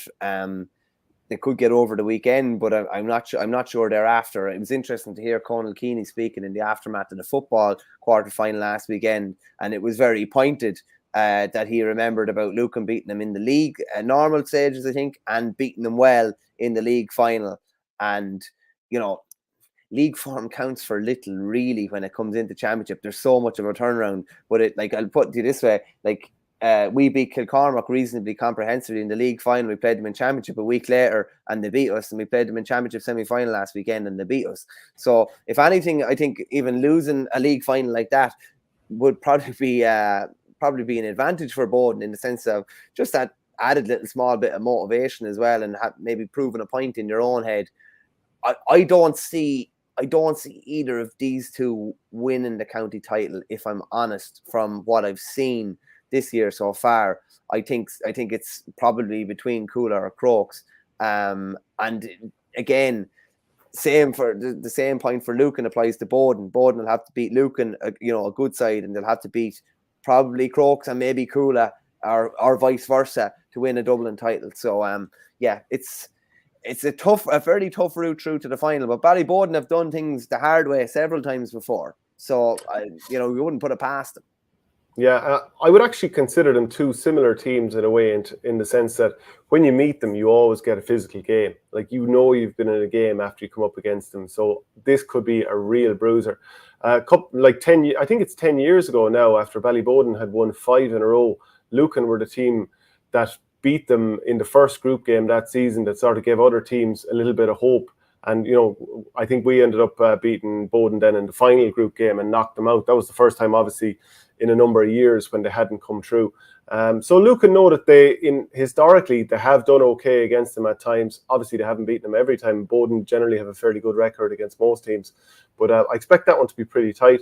St. Vincent's and Nafina, there's talk that the 2 Currys might be back for Nafina this weekend. They've both been injured, which has been a huge loss for them. Their form has been very much up and down. I watched them against Coola one day, and Paul O'Dea had to go off. He's a Dublin panellist. I think Shane Barrett, another Dublin panellist, had to go off at another stage. So Liam Rush, obviously, you can't expect him to do everything. And then on the flip side, John Heatherton was brilliant the last day out against Crokes. They lost the game, but the man scored a hat-trick. What are St. Vincent's what are Nafina going to do about him? Because they're going to need a man marker. And I doubt they'd put Liam Rush back to full back. I suppose in the air, they'd think Rush will be able for him. But it's going to be a tough ask for whoever goes back there, assuming they get enough ball in. Just on that, has Rush generally been able to stay fit throughout the Dublin Championship? I know he had interrupted inter-county campaign with the Dubs, but has he generally been fairly fit? When he's okay fit, at the moment. Yeah, when he's fit, he's obviously such a dominant force. But when he's, it's difficult on him, because like in 2021, he was very good for the Dubs, and then he was obviously hit with an injury.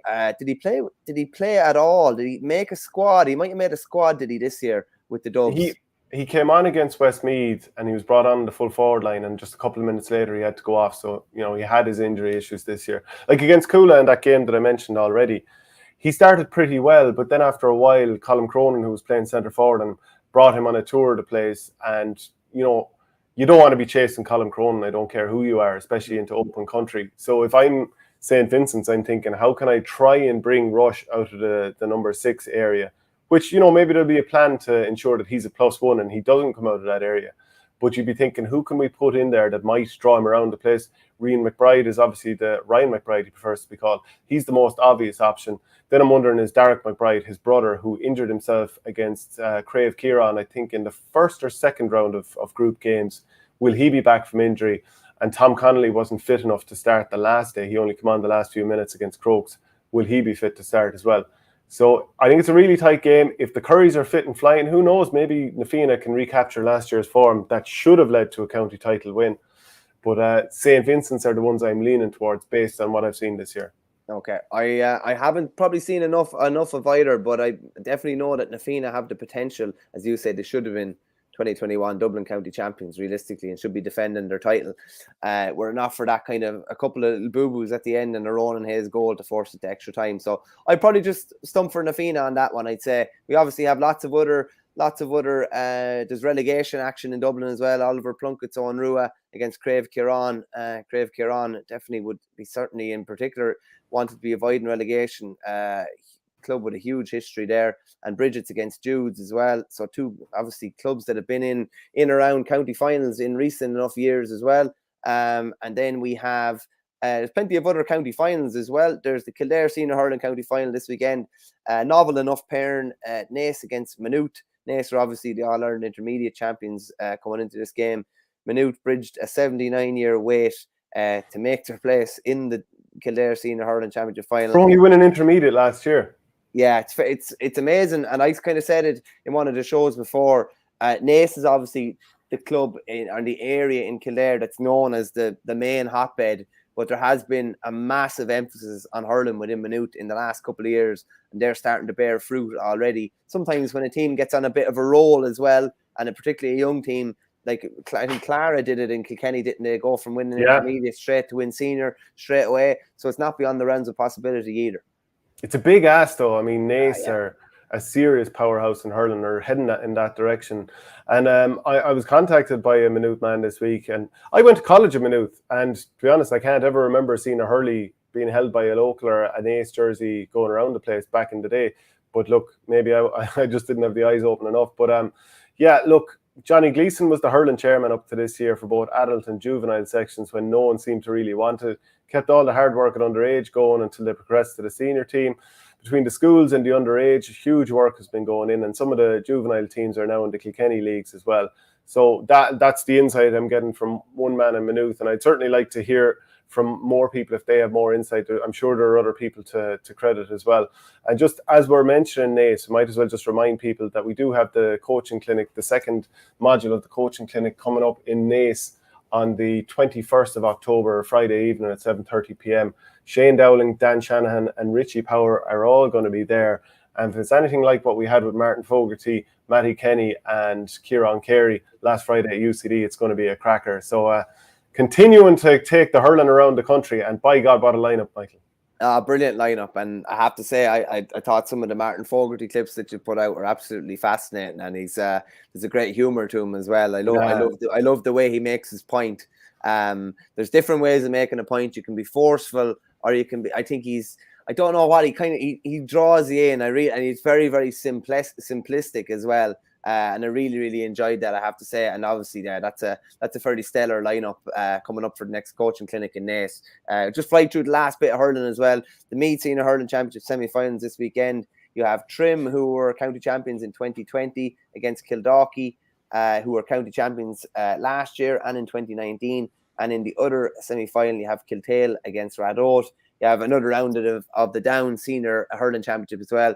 You have Portaferry against Ballygalget and Ballycran against Breda. Just get into a bit more football here as well. Really fascinating game in the Offaly Senior Football Championship final. Tullamore against Road. This is live on TG Catter this Sunday. Just a couple of bits of fitness news around it.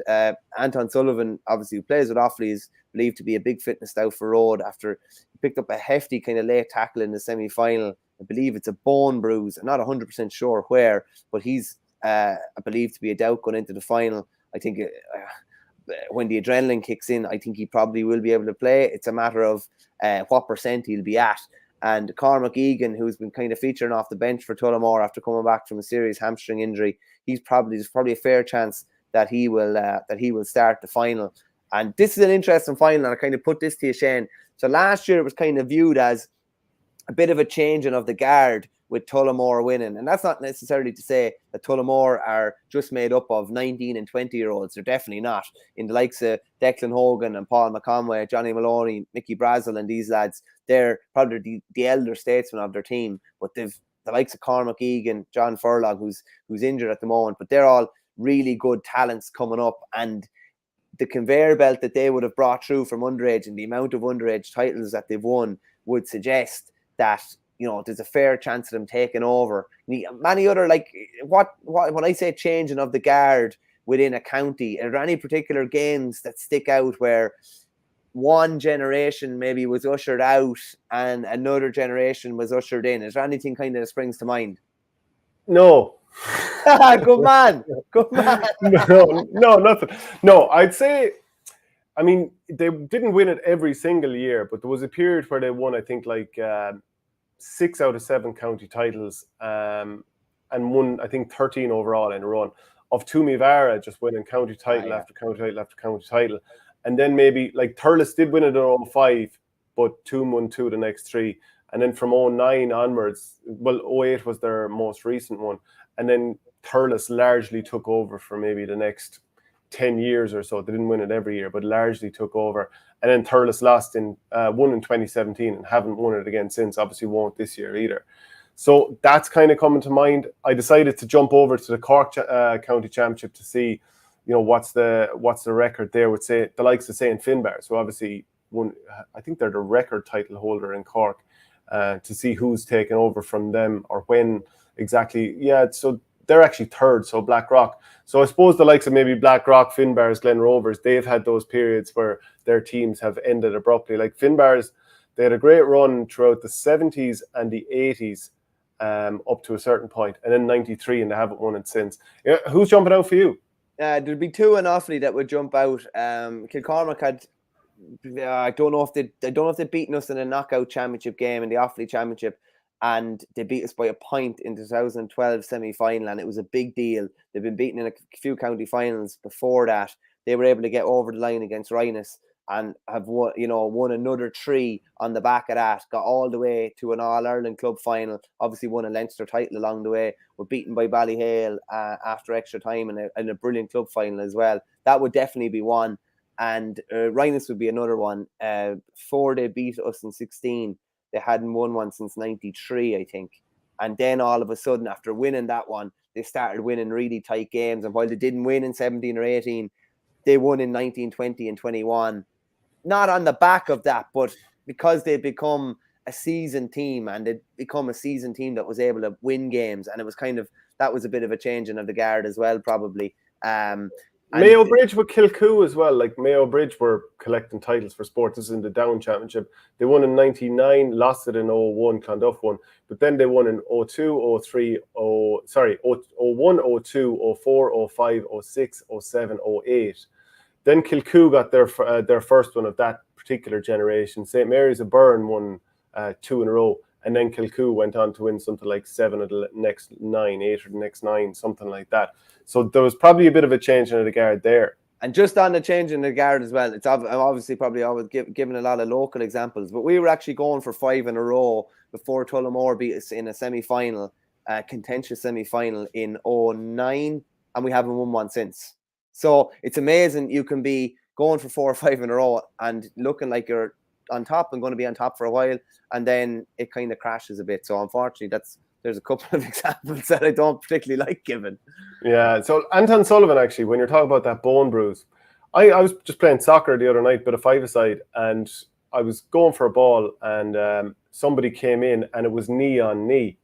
So I was on the ground, and I couldn't get up for, like, let's say 30 seconds or whatever. Then I got up and I just said I'd go into goals. And normally I think, you'd be hardy enough and you'd get out and go again. But it wasn't for about 10 minutes that I could get out and play again. And like there's only a small bruise visible on it at the moment. Like, it's fine, I don't feel anything or whatever. And I'm thinking, if that was, fine after 10 minutes, how bad must be his bone bruise if it's keeping him out potentially out of a county final? I mean, it must be very, very bad. He must have taken an awful hit.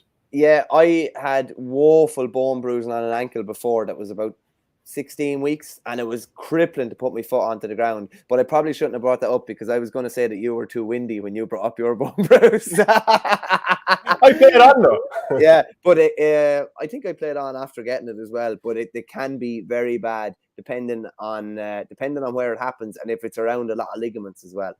Yeah, I remember going snowboarding in Canada. This would have been about 10 years ago or whatever, and I kept falling on my hoop trying to go down the slope or whatever. A big thing to fall on. Yeah. You would think there'd be ample padding there. Later on, then I was sitting down and I was like, "Geez, my hoop is in bad old order here," and not because of what I've eaten. So eventually, I said, "There's nothing for it. Only head into the jacks, pull down the britches, and have a look in the mirror behind me." The whole thing was bruised. Yeah. No, I would have hurled on anyway. But yeah, be careful when you're snowboarding. Right. So who's going to win that final? Do you think? I just want to go into a bit more detail on it because it's a weird kind of a role reversal, I'd say. And Kevin Corrigan did a good piece in the Midland Tribune. To get it on the OffalyExpress.com. Just about like Road would have been favourites going into, because I think they would have been favourites going into every county final that they've played. If this is their 11th in a row, every county final maybe that this team, particular squad, has played, they would have been favourites going in. Whereas this time it's a role reversal. As I said, we mentioned that change in the guard. Tullamore beat them after a replay last year. It was 1-8 piece the drawn day, and I think it was 9 points to 1-4. Probably not the best spectacles, but they won't have minded. But Tullamore are favourites going in to this year. And another point on that is that, like, as good of a club as Tullamore is, and it's such a brilliant club with such a rich heritage, they haven't done back-to-back since the 20s, I think. And with all the young players that they have coming through, that won't weigh heavily on them at all, because that's well before their time. Would it be something as a club that I'm sure a wrong that they'd love to right? But they do have a couple of injuries, as I mentioned there. John Furlong is out with a hip injury. Oisin Keane Martin's out with a cruciate. They were both on that successful under-20 team. And Niall Darby's out for Road as well. He did his cruciate in Offaly training. I think it was the week of the Tailteann Cup semi-final against Westmeath. Just an interesting one here. Niall McNamee had a couple of comments. He's obviously still playing great stuff for Road. And I'd say if I was reading between the lines, I'd say he could still be involved with Offaly again next year under Liam Kearns. But he just said, talking about football and his love of football, he just said, for me, the most important part is going training. If I was told in the morning that there was no matches ever again, I would miss the training more than the matches. I absolutely love going to the field, kicking around with the boys, having the crack, working hard and training hard, seeing lads getting better and improving. Obviously, the games are a byproduct of it, but just the camaraderie and friendship of that, I love that side of it. What say you? Prefer training over matches?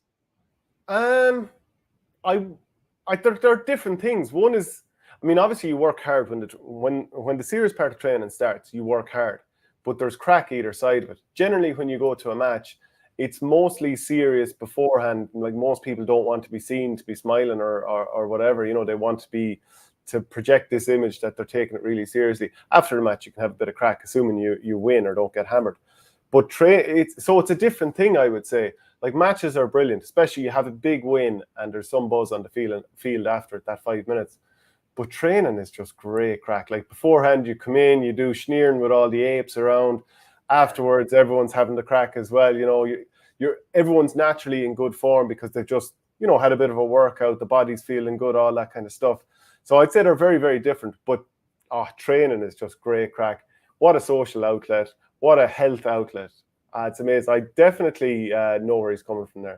I tell you what, something I don't enjoy in recent years is how you're in the dressing room a lot less now after training. Like, it used to be when I started out playing adult hurling, everybody got a shower after training. You had the crack and boys were hopping off each other and throwing comments over here and there.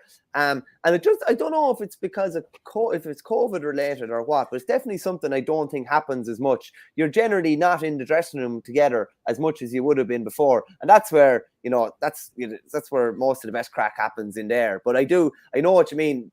Another part of training is I love when you're coming off the training pitch having totally emptied yourself and gone hell for leather with boys that you obviously know very well, and there's a great satisfaction of coming off the pitch together, having literally expended everything you have.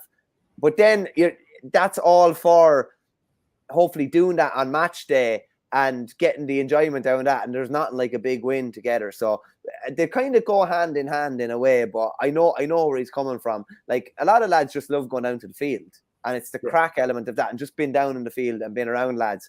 But just back to this Offaly final, I wouldn't expect it to be high scoring.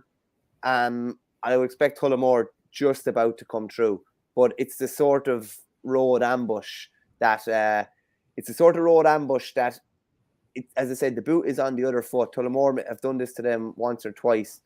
I would be aware of a road ambush, but I'd say Tullamore will just about get through. And do Tullamore have many dual players? They have a decent handful of them. Shane Dooley would usually come on for the footballers. He'd come off the bench. Not a huge amount of starters. You probably have 2 to 3 starters, like some Mickey Brazel, Johnny Maloney, Paul McConway. None of those guys would be playing senior hurling. A lot of the mainstays of the team, and a good few of the younger fellas wouldn't be either. So it's not. I don't think it's as difficult of a balancing act as it would have been before, because obviously a lot of lads would have wanted to been enjoying the Senior B last Sunday, and the football manager would have been pulling his hair out at the prospect of these lads enjoying themselves too much with a football final to come the week before. But it would be a fair order if they're able to win hurling, senior hurling and senior football titles within the space of 7 days. And on a personal note, best of luck to Kevin O'Brien, who works with the 42. He plays with Tullamore. In Kerry this weekend, Kenmare Shamrocks will meet Dr. Crokes. Spa are up against Cairns O'Reilly. Both of those teams they've both lost to East Kerry, certainly, and maybe also to Donegal in their games so far. Cairns O'Reilly, they're already out, which is a disappointment for them. West Kerry against Nagale. Obviously, Nagale were intermediate not so long ago. They're up against West Kerry, as I said. Shannon Rangers against St. Kieran's. Dingle against East Kerry. Now, that's a fairly tasty lineup, isn't it, with Clifford and Gainey and so on? Yeah, and Gainey had a hat-trick last week, and Dingle had a big win last weekend. We obviously saw David Clifford only came off the bench for 15 minutes and kicked 3 points. So it'd be interesting to see how much of a role he plays. It's something I mentioned earlier. They're probably trying to balance his load and make sure that he's had a busy enough inter-county season, and they don't want to be, flogging him throughout this kind of stage. East Kerry are in a good spot at this stage, so maybe he'll play kind of a bit part again. Definitely didn't look like he was carrying a knock or anything. Just a matter of trying to be smart with him, I suppose. Well, I suppose a bit like Tommy Conroy at the start of the year for Mayo, playing in unnecessary amount of games, and he ends up doing his cruciate and missed the year. You don't want to be the manager that plays David Clifford in an unnecessary game and then he does his cruciate and misses next year with Kerry. You become public enemy number 1.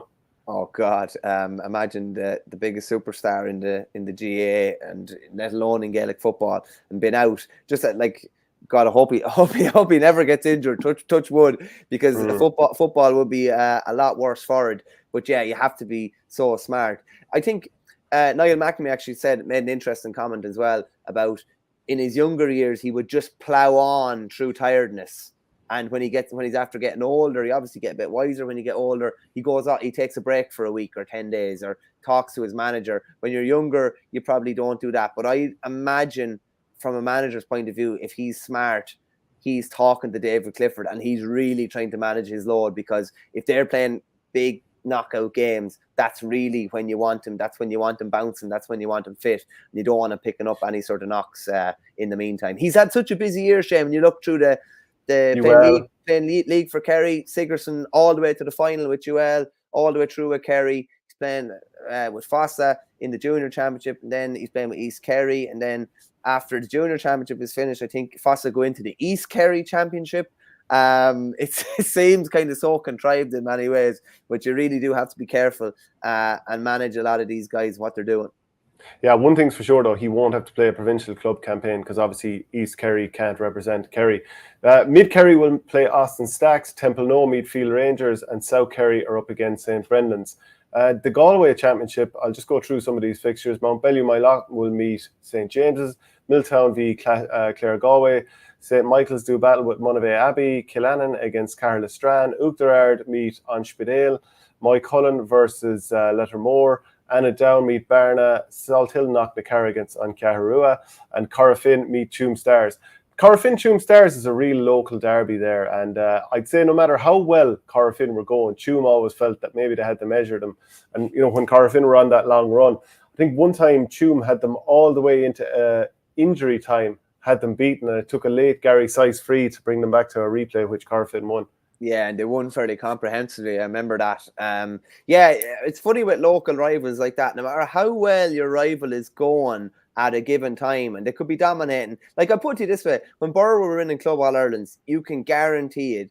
that Rhinus and Coolderry and Clarine and a few more in around would always fancy their chances against them, regardless. And you go back through results and see that, you know, Rhinus would have pushed Bird teams that won Club All-Irelands to a point in quarterfinals, semi-finals and finals.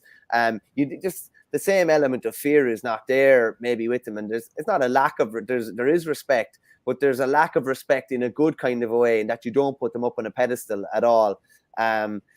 Most of the hard work, shall we say, in the group stages of Galway has been done, and most of the big hitters are already through. But whereas in Tyrone, it's on the flip side of that, where, what are we at? It's going to be the 23rd, 24th and 25th of September, and they're kicking off their championship. And this is quite cutthroat, Shane, because this is knockout football from the very, very start. How do you feel about that? I think, like, it's starting quite late, because obviously half the teams are going to be out after this weekend, so it's narrowed down. There's no kind of messing around.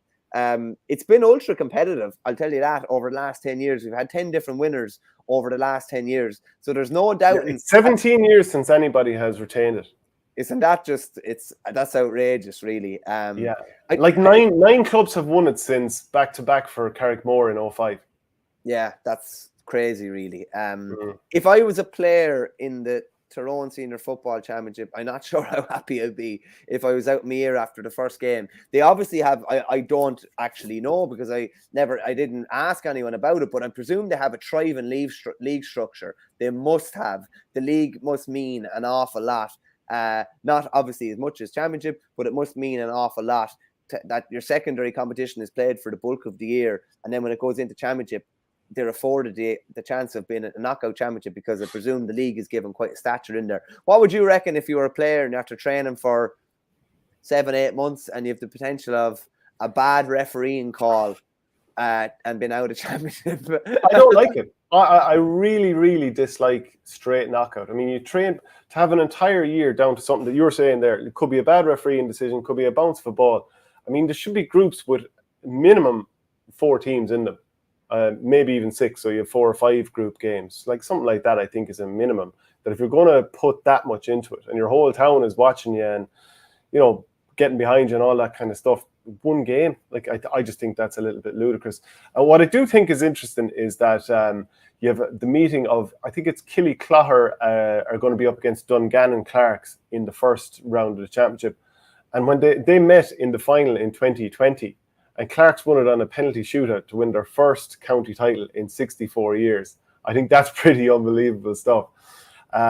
So, yeah, I mean, I'll go through the other fixtures as well. Greencastle meet Donamore, Dromore against Killy-Clogher, Ardbow meet Oma, Moy versus Ergal Kieran, Moortown versus Clonoe, and Loch McCrory, Derry Loughlin, and Carrickmore meet Coal Island. So there was an interview with Niall Sludden. He, of course, he's looking to defend this title this year with Dromore, and he was talking about how Sludden is joined by Tyrone panellists Peter Teague, Emmett McNabb, this is in the Irish News, Ryan McCusker, Ronan McNabb, they're all going strong, and they're against Killy-Clogher, who have Mark Bradley and Tiernan McCann, who opted out of the county squad earlier this year. Interesting to see how amped up for it that those players are going to be. They also have Michael Rafferty and Gavin Potter, who are on the under-20 All-Ireland winning team. And Sludden said they're up there at the top, but the big one is going to be the championship. Killy-Clogher have a number of boys who dropped off the Tyrone panel, and they're putting more focus on the club. He says they're looking forward to it. And again, the championship is tricky. It's a dogfight against any team, and that's why it's one of the best championships in Ireland. So obviously, it is going to be quite hot heat. I think tonight is going to be that first game between Trillick and Dungannon. Yeah, all bets are off in the sense of it's such high pressure, isn't it? It's a real tightrope effort. And if you can get through that first round, like there's no chance for him. Like you could give a really good performance in horse racing terms. You could give a real good performance in the first round, shall we say, a performance that you come on for in your next game. But if you're beaten, there's no next game and you're just gone. So I think at least a backdoor that the losers maybe go somewhere and have to win their way back through or something like that. I think it's very cutthroat, very, very cutthroat. Like even Tyrone, of all teams, you'd think would be fans of the backdoor. Go down back to 2008, beaten by Down after extra time at their first round, Ulster, go on an 8-game run. don't shave any of their beards and they go on to win an All-Ireland title. Surely I they think know better. 2005 was backdoor as well, was it? Am I wrong in saying that? I think it was. They play. Remember they played at Croke Park, the Ulster final against Armagh. Yeah, fairly sure it was backdoor. Yeah, Armagh won that Ulster, so it definitely was. Yeah, so listen, I don't know if they operate on that mantra or they're just saying because we won a couple of All Irelands through the back door that we should do this. But I'd love to must chat to some of the players even and players that are out after the first round and you get fairly honest and raw thoughts and say after on the pitch immediately after you've been beaten in the first and only round if you lose of the championship. In Cavan, there's a couple of quarter-final replays. Cavan Gaels against Gowna and Mullahoran against Ramrey United. In Mayo, it's round 3. Westport meet Mayo Gaels. Ballintubber against the Nail. Brafey Belmullet. Balla meet Clare Morris. Davits Charlestown Sarsfields. Castlebarrow meet Gary Moore. Ballina Stephenites meet Ahamore. And Knockmore versus Ballahadreen. In Watford... Just on that, Shane, Knockmore, I'm fairly sure Knockmore, who are the 3 in a row chasing... title holders, they need to win that game against Ballahadreen, who were beaten the last day, to stay in the championship because they were beaten fairly well the last day. So that's a big game. That's a big game for them. And I'll follow in quickly on the Waterford Football Championship. I thought it was interesting. Tomas McCarthy from the Waterford News and Star had up the Galtier squad the last day, and I think Desi Hutchinson was named at number 28. He didn't play for them, but he actually obviously made his inter-county debut with the Waterford footballers before he played for the Waterford Hurlers. So I'd imagine, given his soccer background, he's fairly tasty at the football as well. But Galtier play Portlaw, Rathgarmack against St. Saviour's, Ballinacorty against Bricky Rangers, and the Nair against Onreen. And then there's obviously, it's at the quarterfinal stage in Armagh as well. We all saw Crossmaglen and Silverbridge on the TV a few weeks ago. So it's Granamore against Mullabawn, Ballymacnab against Mahary, Killeavy against Killeavy St. Monina against Clonagale, and you have Crossmaglen Rangers against Drummondtee in the final round. As we've said a couple of times as well, all the names Oscuelga can be tricky at times. You're really, really thinking on your feet. Yeah. So, for example, here Clonnahairn Carrigeen versus Kickham's GAC Cregan. Now, we know that that's Carrigan against Cregan, but they make it difficult for us. That's one of the Antrim football semi-finals. The other one is Portglenone against St. Mary's Ahagallen. There's also semi-finals in Carlow, Rathvilly, Palatine, Mount Leinster Rangers meeting Tinryland. There's loads of football in Fermanagh this weekend. There's in Down, Longstoner against Unreact. In Laois, semi-finals there, Courtwood versus O'Dempsey's, Port Arlington against Port Laois. And the semi-finals are also on in Longford. So Mullinachta against St. Columba's, or Mullinachta St. Columba's against Dramard, and Columkill versus Slasher. So these are two close enough encounters in the semi-finals. On Saturday, the reigning champions Mullinachta, they take on Dramard in... It's a difficult one to call. Mullinachta have been dominant in recent years, but they've shown vulnerability in scraping past Abilara in a 5-minute spell at the end of the last game and weren't as impressive as normal in the group stages.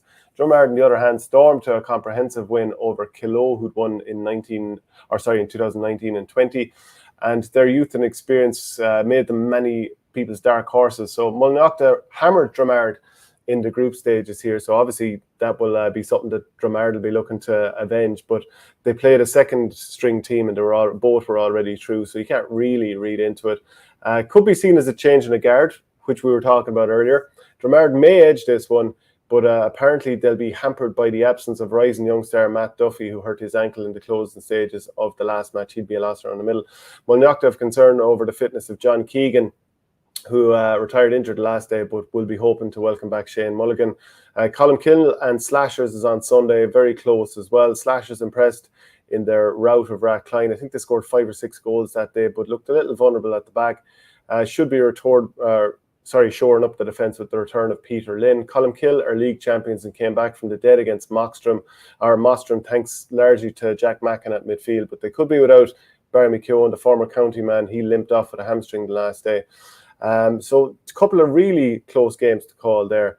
And I think in Monaghan as well, there was some... Actually, sorry, we should mention the semi-final in Westmeath, the Downs against Tyrrell Pass. There's so many games going on. But I did want to mention in Monaghan as well. The reason I want to bring up the Monaghan games is because there's a story in the Irish News here from Neil Loughran who's saying that Vinnie Corey, who had been talked about a lot in terms of the management job, that he is going to be ratified this evening, and that his backroom team is to include his brother Martin, who was involved with Mickey Graham's Cavan until last summer. Others mentioned are Dermot McCardle and Owen Lennon. So, sorry, Martin McEnany, not his brother Martin Corey. Martin McEnany. I'm not even sure if there is a Martin Corey. So that would end the long search there. And obviously, young manager with plenty of experience, and obviously he'd be well regarded in terms of his time in the Farney Army shirt. Yeah, and you're going straight into Division 1 football. That's the thing about those two, the Monaghan Donegal post that we talked about. And the last fixture, we probably missed it because it wasn't played last weekend, is the other Kildare Senior Football Championship semi-final. That's Clare against the tie. Obviously, the winners will go on and play Naas in the county final. Naas are playing Hurling this weekend. But that's a busy weekend's action, Shane. We'll be back on Monday again. But thanks a million for joining us all, folks. And we'll see you on Monday. Go to patreon.com/OurGame for more exclusive content. Thanks a million, Shane.